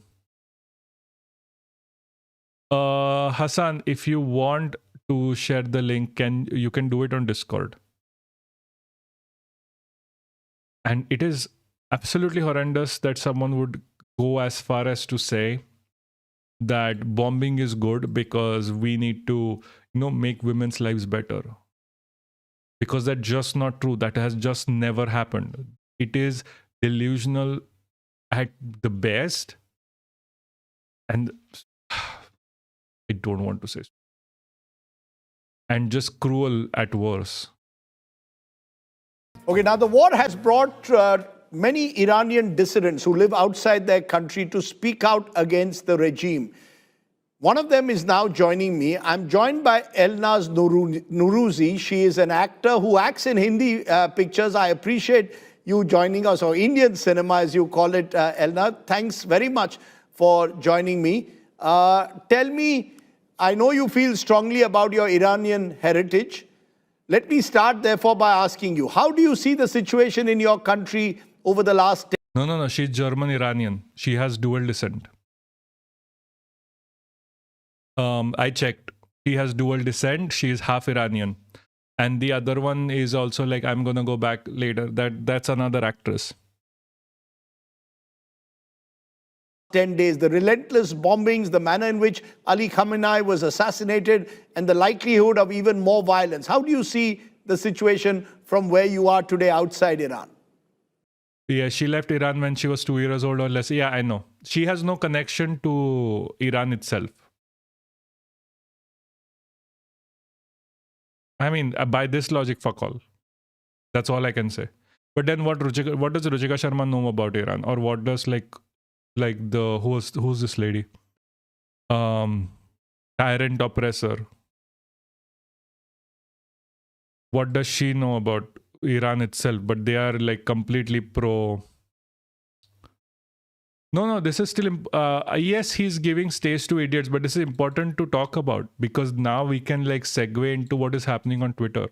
Like Radhika is getting targeted by these people. So it is better to speak out loud about this issue, no?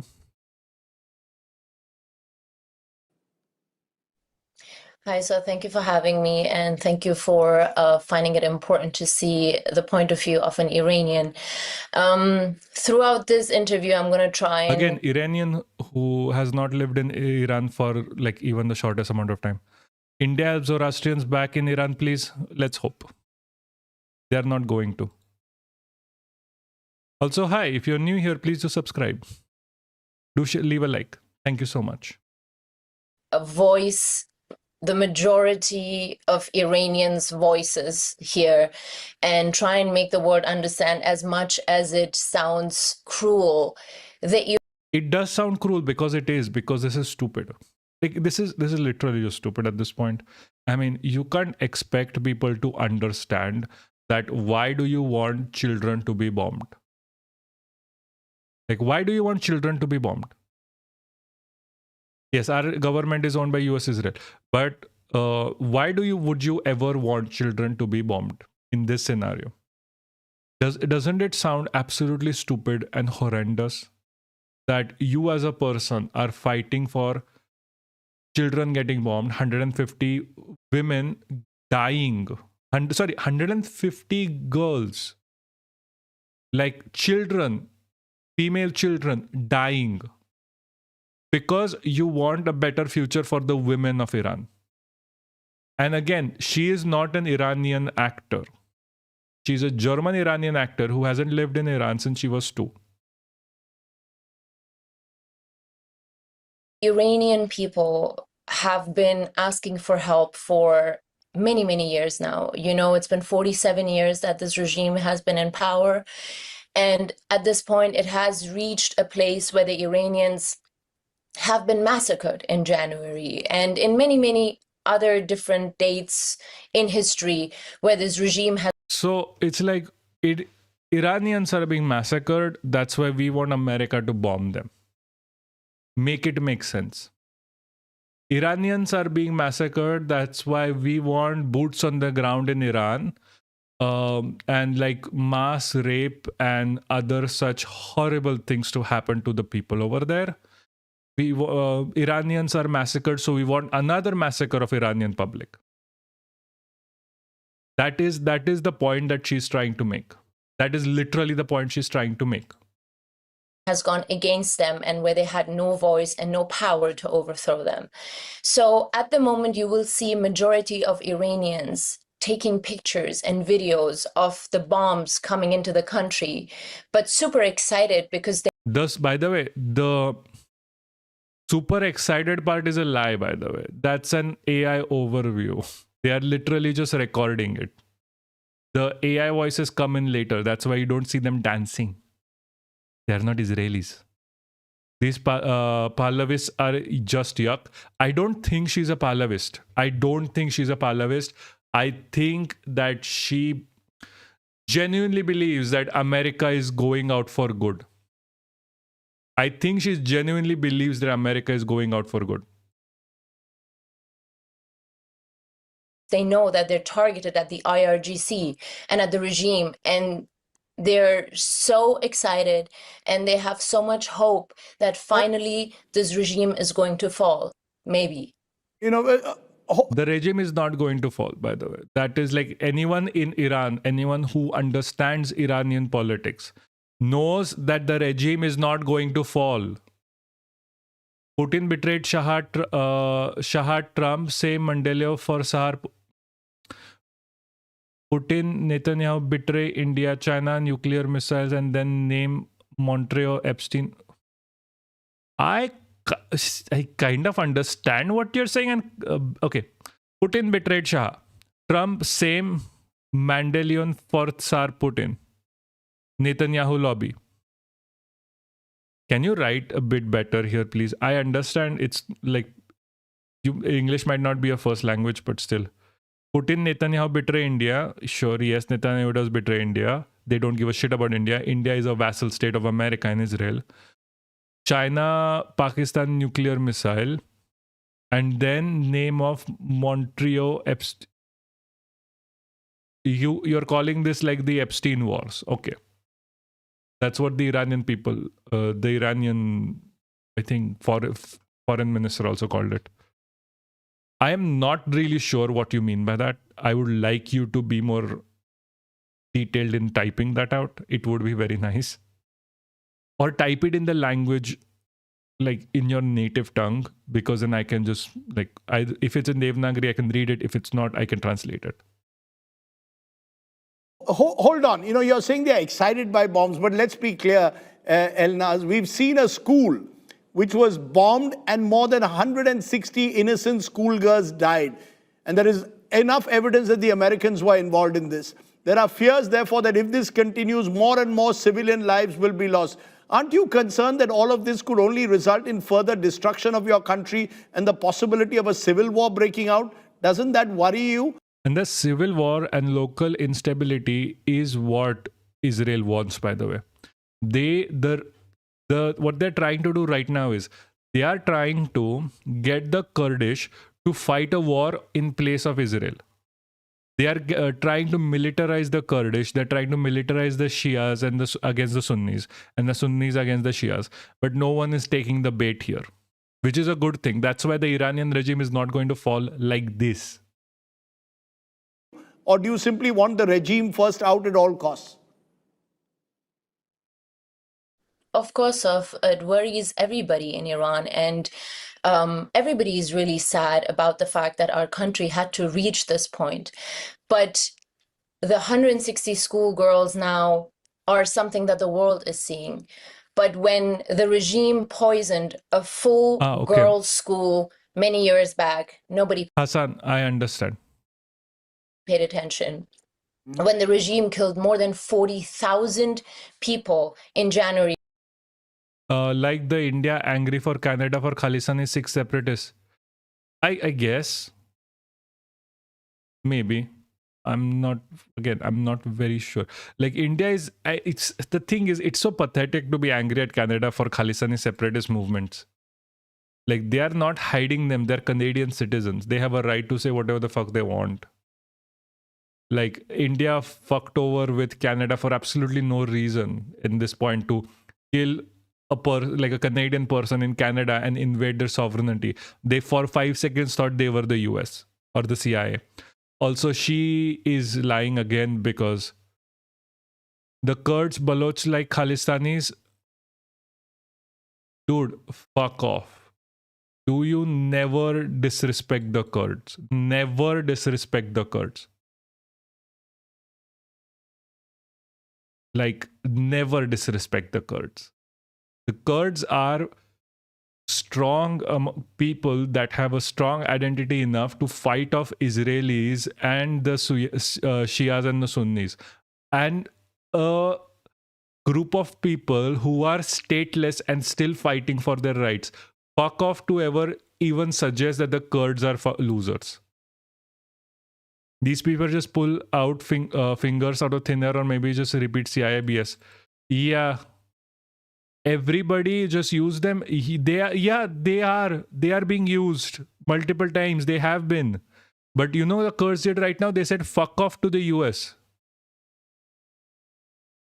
Kurds were the only ones standing up to the Islamic State.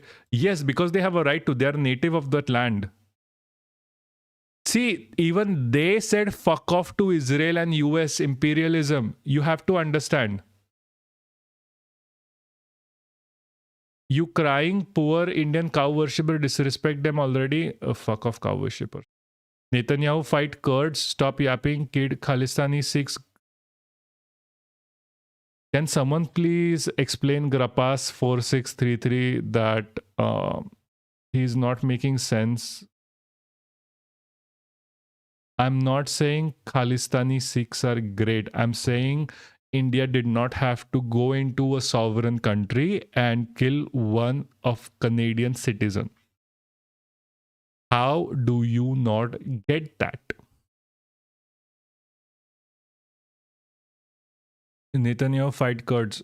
No, Netanyahu doesn't fight Kurds. They said fuck off. Kurds said fuck off to Netanyahu. We are not going to be your fucking puppets. Go read the news.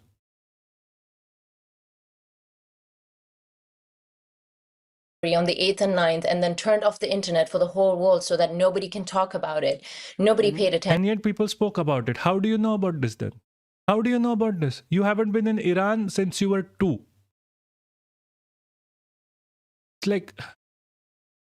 It's like basic as shit. And like, does she really expect to turn Iran into a blissful state for its people because America bombed the shit out of it?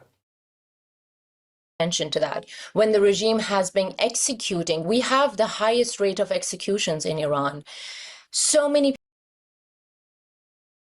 Oh, okay. I understand. Okay, I got this message from Automod like, oh, this guy is like a Netanyahu supporter. Okay.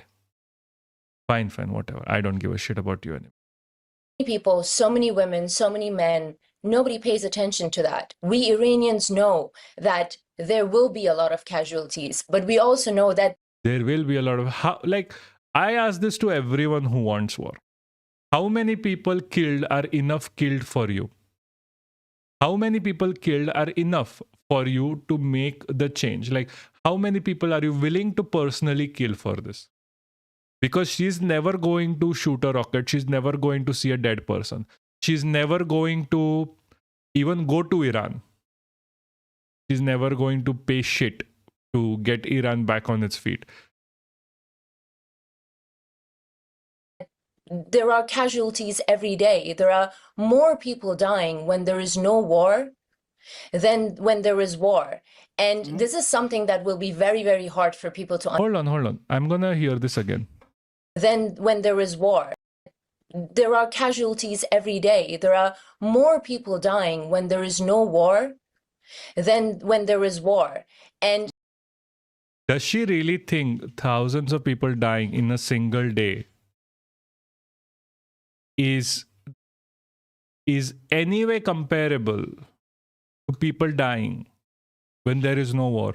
Like, imagine if the number of people died that are dying right now because of American bombings every day, or even more, as she suggests, Iranian people would not exist by next week. Iranian people on ground in Iran are just disgusted with the diaspora. Yes, this is exactly what. You cannot tell people to bomb your country. Like, who loves getting bombed, guys? This lady wants Iranians to be bombed to death. She doesn't care about 150 women that have died. She doesn't care about children that have died. She doesn't care for imperialism. She cares about imperialistic feminism, apparently, where she wants the recuperation and the revival of a secular state after American imperialism. And I don't even think she can spell Iraq to begin with. Netanyahu always, why Arabs swording people for... Hold on, what the fuck is this? People love Netanyahu, most basic thing, and Kurds, Baloch suffer when Pakistan... Jesus, this guy doesn't make sense. Like, I can have a conversation with people who can write a damn sentence. I can't have a conversation with a random word generator. Meanwhile, Gullu interviewed Mandana Kirimi on the issue. Who's this? Who's this? I don't know this. Oh, Iranian actress and model. Oh, this one. Okay, yeah. Who's... Oh, Jesus Christ. Why do these guys interview these idiots? People who have never lived in Iran want Iran to be bombed. Why? I mean, I mean, I just said why. Like, this is good for us to talk about this. This is something that will be very, very. This is exactly how people sitting far from Kashmir didn't care about Indian government unleashing OP Sindoor and people dying as a result. Exactly. Fucking exactly. Like, people don't care, as even, especially if it's in front of them. The way it's paused right now, it looks like she's reading from a teleprompter, from a prompter. She probably is. Very hard for people to understand, and people will think that I am for war. I'm not for war. She's literally saying bomb the crap out of Iran. How do you... The dissonance in these people is... Iranians are not for war. We don't want this. But we have no other way to remove this regime that has been killing its own people. Jesus, this grapes guy is also going about. I don't But really over care. the years. But, you know, El-Naz, the fact Fine. is the regime has been in power for 47 years. Now Mujtaba Khamenei is reportedly taking over from his father. And there are those who claim that voices like yours are a minority who support the pre-1979 Shah regime. How do you see it? Do you believe that Iran is a divided society? Do you really believe that the majority of Iranians want this regime out at all costs? So the majority wants the regime out, and you can Google that on Gam. The diaspora wants the regime out. Let me be clear. The ones living outside of Iran, they are Pahlavis majoritarily, not the ones inside. And even if I agree with you, the regime should be out. The regime is extremely oppressive. That is not a question. The question here is how. And this is not the way. You can't bomb the shit out of people. You can't bomb the shit out of people and expect things to go okay. This did not happen with Iraq, Afghanistan, Syria, Yemen, Lebanon. How are you ever explaining this in a way that this is going to be good? You have multiple examples in history. Just read the caption, Discord. I will check Discord. They did they asked the Iranians, and more than 75% of the Iranians want this regime gone. 95% of all statistics mentioned online are false. It's out there. Everybody can go check it out. Less than 20% are regime supporters. But because Iran is so big and there are more than 90 million people, even 20% of that are millions and millions of people. Oh, this Amish Devgan. Oh, Jesus Christ.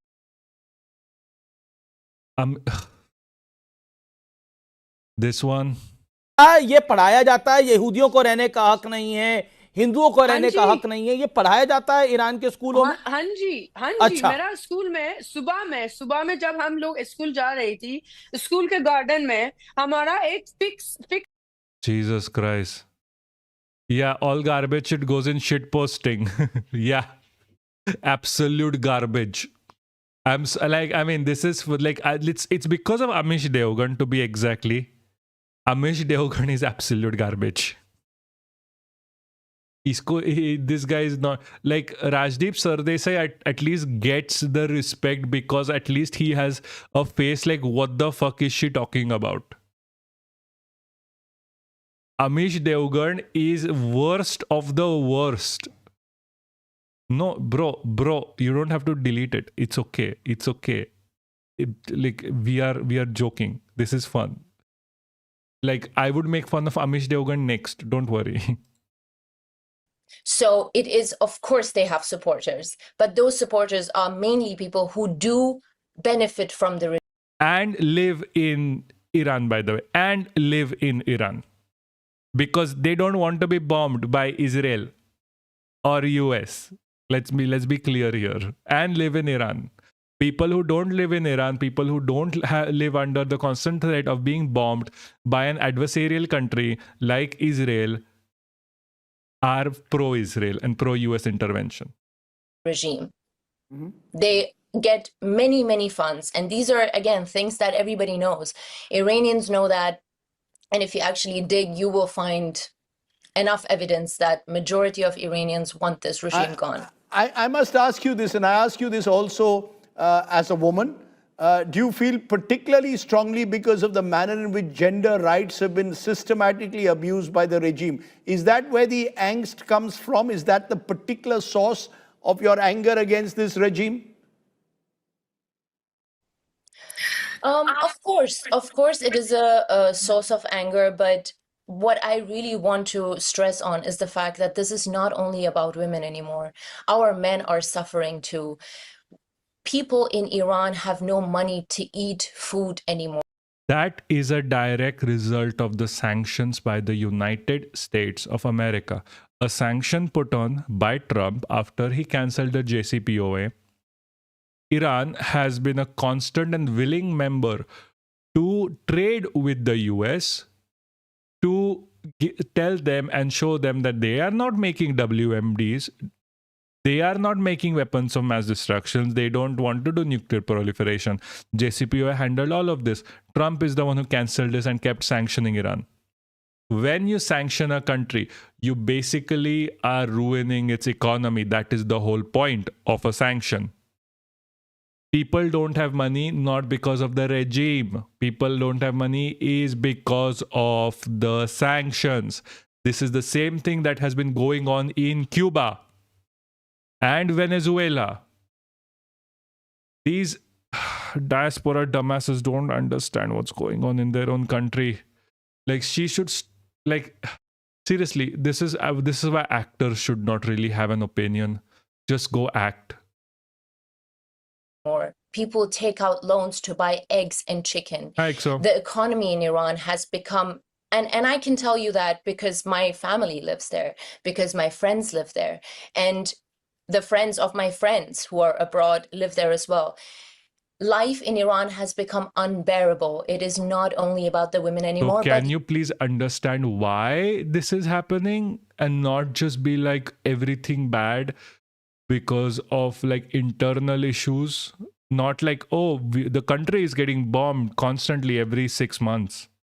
Or like, oh, they are under sanction for the past how many years now? Like, JCPOA was cancelled in 2015, 2016 by Trump. Since then, they are getting sanctioned. Tell me again why, like, how a country doesn't get ruined after getting sanctioned so much. Wait, yeah. Yes, you're right. Gender apartheid is huge in Iran and has always been. You know, there are those who will be listening to you, Elnaz, today saying that, look, she's virtually supporting what Donald Trump and Netanyahu are doing. They are the ones who want to use these aerial bombings and eventually decide who the future leader will be. Are you supporting what Donald Trump and Netanyahu are doing? When can outside forces decide the kind of regime Iran should have? Shouldn't that decision be left to the people of Iran? It is decided by the people of Iran, sir. When you see the protest before the 8th and 9th of January, which started in December last year, that's when people, millions and millions of people went on the roads and chanted that they want. Yes, that's what they chanted. But now, where are all of those people? Now they are supporting the Iranian regime to not be fucking bombed. They are not dancing on the road saying like, oh my God, please bomb us more. Their children are dying. They are dying. Their family members are dying with this. Like, do you really think Israel gives a shit? US gives a shit? You should be anti-imperialist to begin with, having a talk about a regime change by the people for its people. Like, fuck the Ayatollah.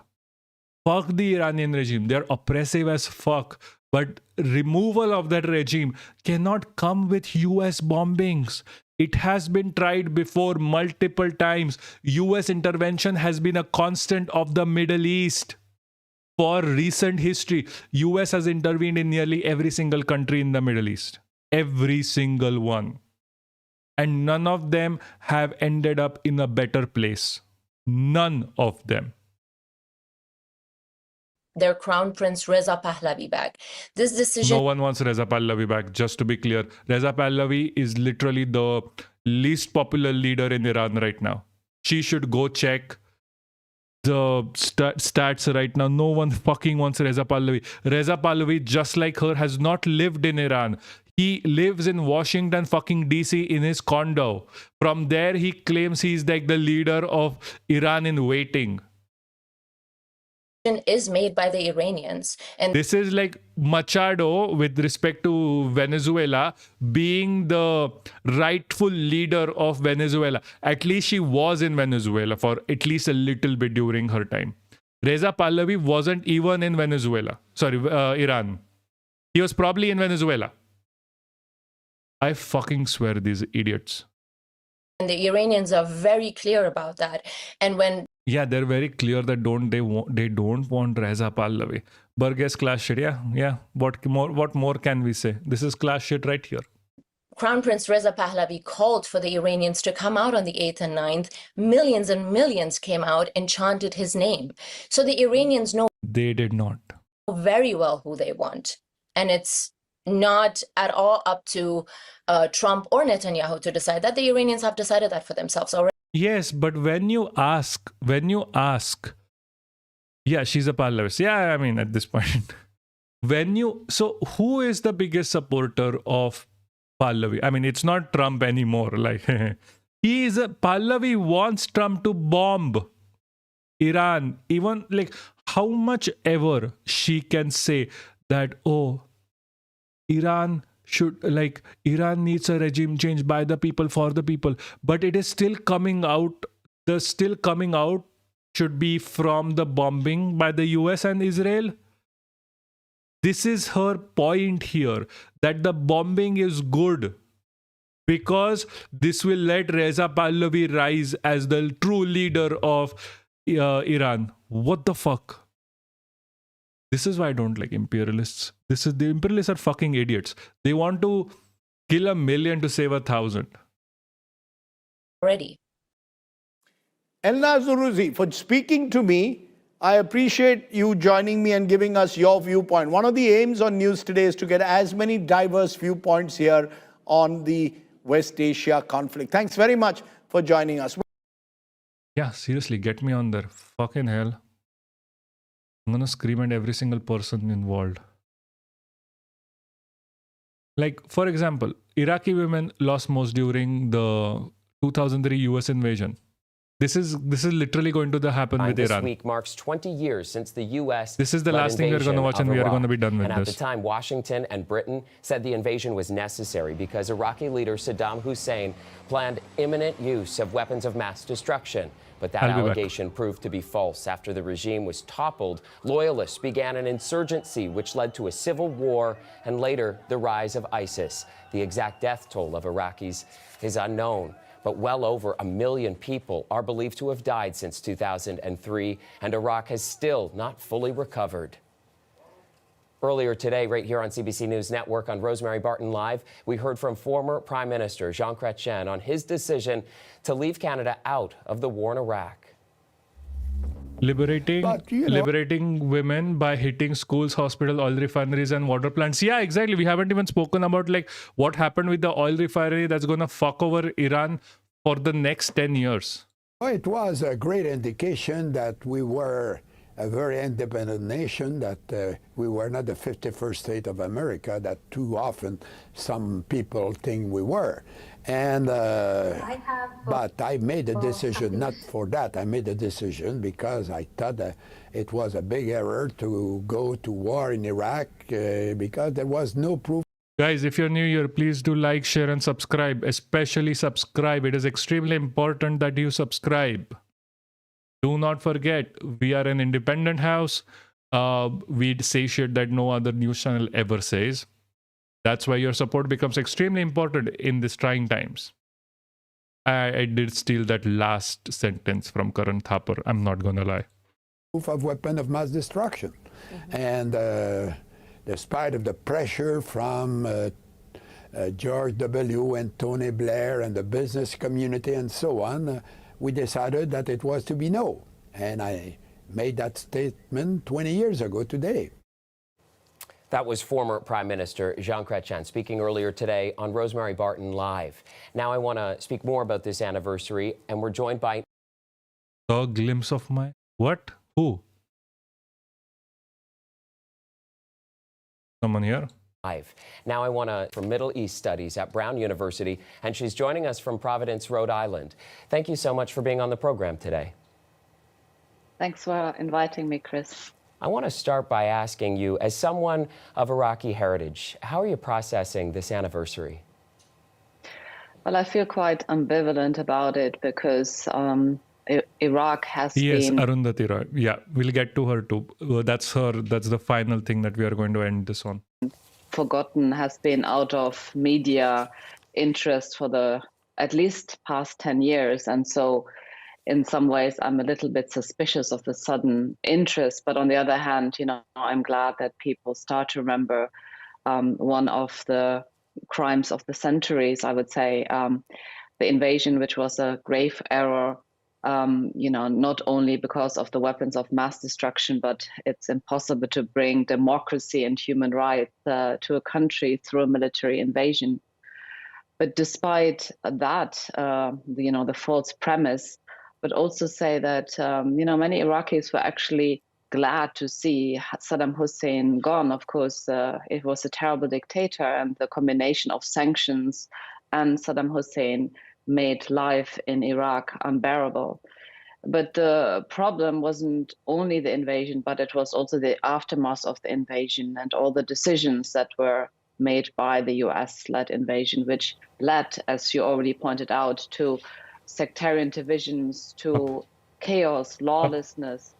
And I have particularly been concerned about the specific effects of the invasion occupation on women in Iraq, who to my mind have been the biggest losers, despite this rhetoric of liberating Iraqi women. I want to go back to the first thing that you said there, that Iraq has not been in the headlines in all these 20 years. Why do you think that is? Get us monetized so I can buy him more treats. Well, I think that's unfortunately how the media works. I mean, there are so many other wars, of course. There has been Syria, there has been the so-called Arab Spring and Afghanistan. But those of us who are following closely events in Iraq, I mean, there has been ongoing violence. I mean, blackmail is blackmail. I'll get him treats. I'll get him myself a chair first. But you do realize the moment we get monetized, he gets more treats as well. There has also been protest movements against the government. We have come full circle because the current government is, again, authoritarian, is corrupt. But there is... And this happens every time, guys. This happened in Afghanistan too. American intervention in Afghanistan led to the Taliban government. Let's not forget. For people who want to protect the women of Iran, saying that we should be bombing Iran and becoming Pahlavist is absolutely stupid. Because we have seen this before. Iraq and Iran are literally next to each other. You have to understand. There is a reason why everyone keeps saying that being imperialist is stupid, especially in the light of protecting humanity and like human rights within the region. New generation of Iraqis who are trying to really think of a different way of envisioning the country in a way that is not divided along sectarian lines and that is not governed by an authoritarian elite. Now, the US and the UK had called this Operation Iraqi Freedom, and we know that presidents from both of those countries had also said that this was all about democracy and liberating women. Ayatollah named the new supreme. Oh, Jesus. Yeah, I'm currently using my dog as well for the same reason. No.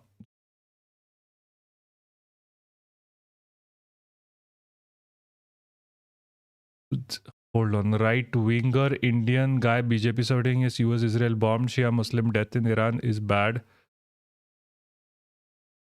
What the fuck are you smoking, my boy? You think I am right-winger? The fuck you smoke? Huh?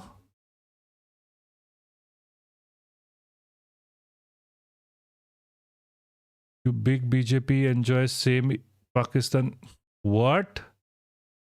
Bro, you have gotten the wrong idea, my friend. Bro, I get people threatening me with like legal shit because I don't support the right-wing government.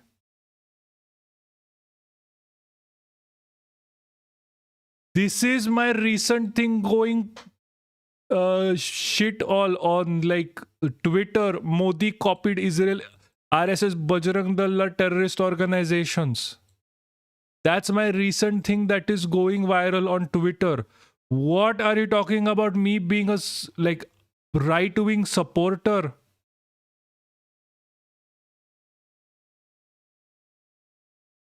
Yeah, the guy's Andabak from our side.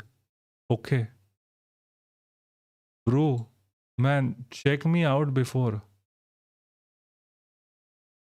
Like, please, check me out before you say I'm a right-winger. Like, gali de yaar. Give me a bad word. Call me a slur. Like the Israeli guy yesterday was better. He called me a slur and left. Rather, he was banned. But at least he didn't call me a fucking right-winger, man. The next level stupid. You already mentioned that you felt like women have been among the biggest losers since all of this. Absolutely. Can you expand how, as people look back on the war, how they're feeling about, you know, how it all started? Well, I mean, despite the fact that Iraq was governed by a dictatorship, I mean, women in Iraq were amongst the most educated in the region. This happens when you see Shifuji plus General Bakshi with some call shit and then pinch on Khan sir. Yeah, lol. Were part of the labor force. They were pretty much able to move about freely. And in the aftermath of the invasion, you had this mushrooming of gender-based violence. You had a militia who were trying to control women's dress codes, women's mobility. And you had a occupying force who could care less. I mean, women's rights were the first, actually, point that dropped off everyone's agenda. And many parents, especially during the height of the sectarian violence, felt unable to send their girls or daughters to school or to university because they were just too worried about them. I mean, now the situation has shifted. I mean, after 20 years, I think it's important to not only paint a grim picture. I mean, Iraq has come a long way, but the country is still very far from having recovered. And especially when it comes to infrastructure, when it comes to employment, when it comes to a general sense of security, there is still there's still a long way to go. Why do you think that shift has happened? Also, by the way, just saying this like literally happened right now. Someone is like make fun of me while trying to can you please roast this guy, low IQ and whatnot. This literally happened. And the Gork thing roasted Bajrang Dal. Didn't roast me, roasted Bajrang Dal, saying they are LARPing. My guy. साला पलटती है तो पलटती है इन पे, bro.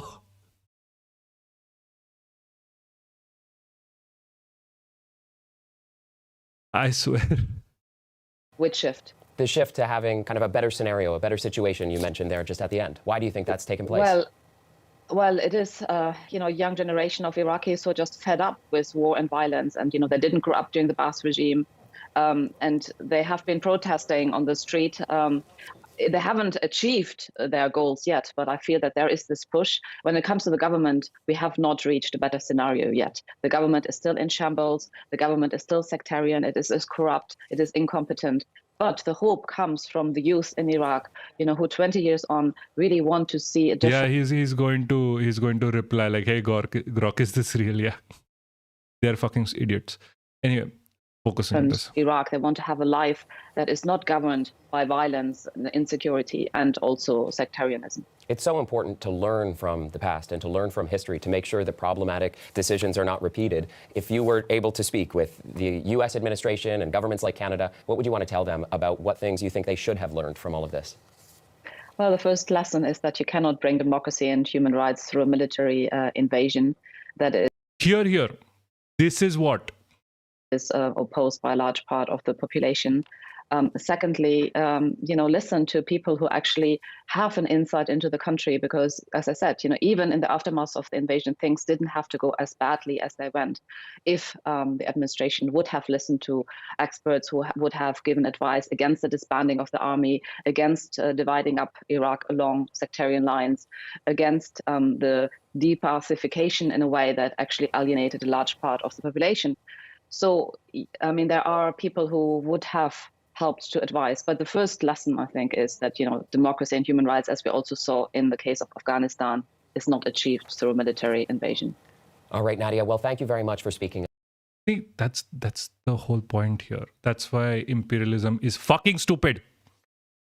Netanyahu, Zelensky, I for Taiwan, Modi's in the BRICS, nothing. So, you like Netanyahu, Zelensky, NATO, and Taiwan. Remove Netanyahu and I think NATO as well, and I'm there with you. Modi's in the BRICS. Modi is a psyop in BRICS. Anyway, so last thing we are just to finish this up, we are going to listen to Arundhati Roy. Because I'm my mother's daughter, and because I need to straighten my shoulders and say this. It's a little statement about the war that is about to consume the world. I know we're here today to talk about Mother Mary Comes to Me, but how can we end the day without talking about those beautiful cities, Tehran, Isfahan? Yeah. Arundhati Roy is a brilliant woman. Also, Donald Trump did not destroy the Shah regime. It emboldened it. It would have fallen on its own if they had just let it go. Isfahan and Beirut. Yeah, it is. That are up in flames. In keeping with my Mother Mary's spirit of candor and impoliteness, I would like to use this platform to say something about the unprovoked and illegal attack by the United States and Israel on Iran. It is, of course, a continuation of the US-Israeli genocide in Gaza. It's the same old genocidaires using the same old playbook, murdering women and children, bombing hospitals, carpet bombing cities, and then playing the victim. But Iran is not Gaza. The theater of this new war could expand to consume the whole world. We're on the brink of nuclear calamity and economic collapse.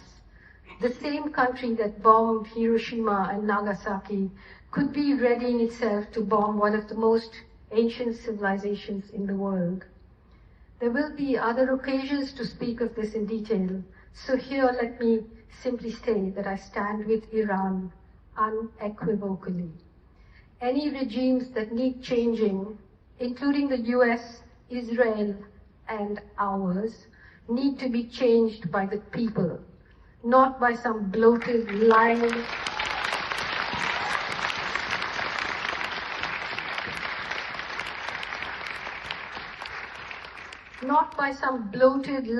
cheating, greedy, resource-grabbing, bomb-dropping imperial power and its allies who are trying to bully the whole world into submission. Iran is standing up to them while India cowers. I'm ashamed of how gutless and how spineless our government has been. Long ago,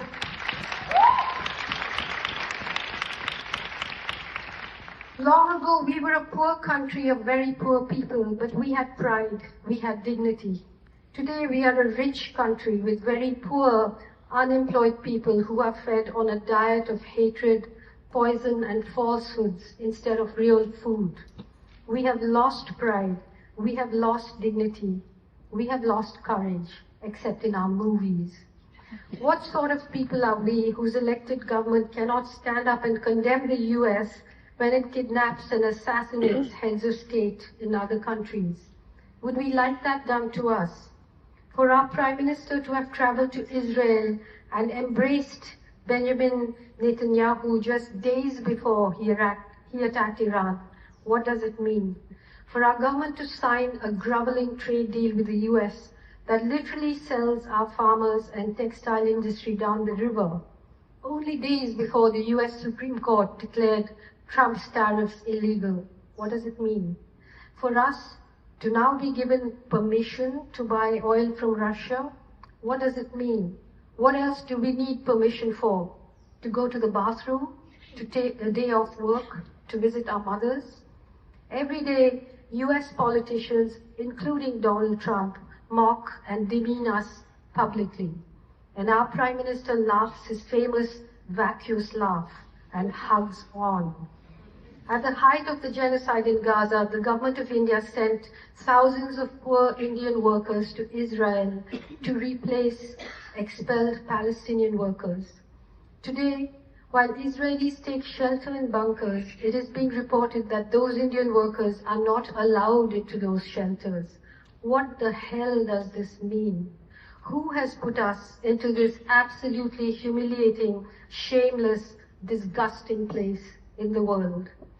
Some of you will remember how we used to joke about that florid, overblown Chinese communist term, running dog of imperialism.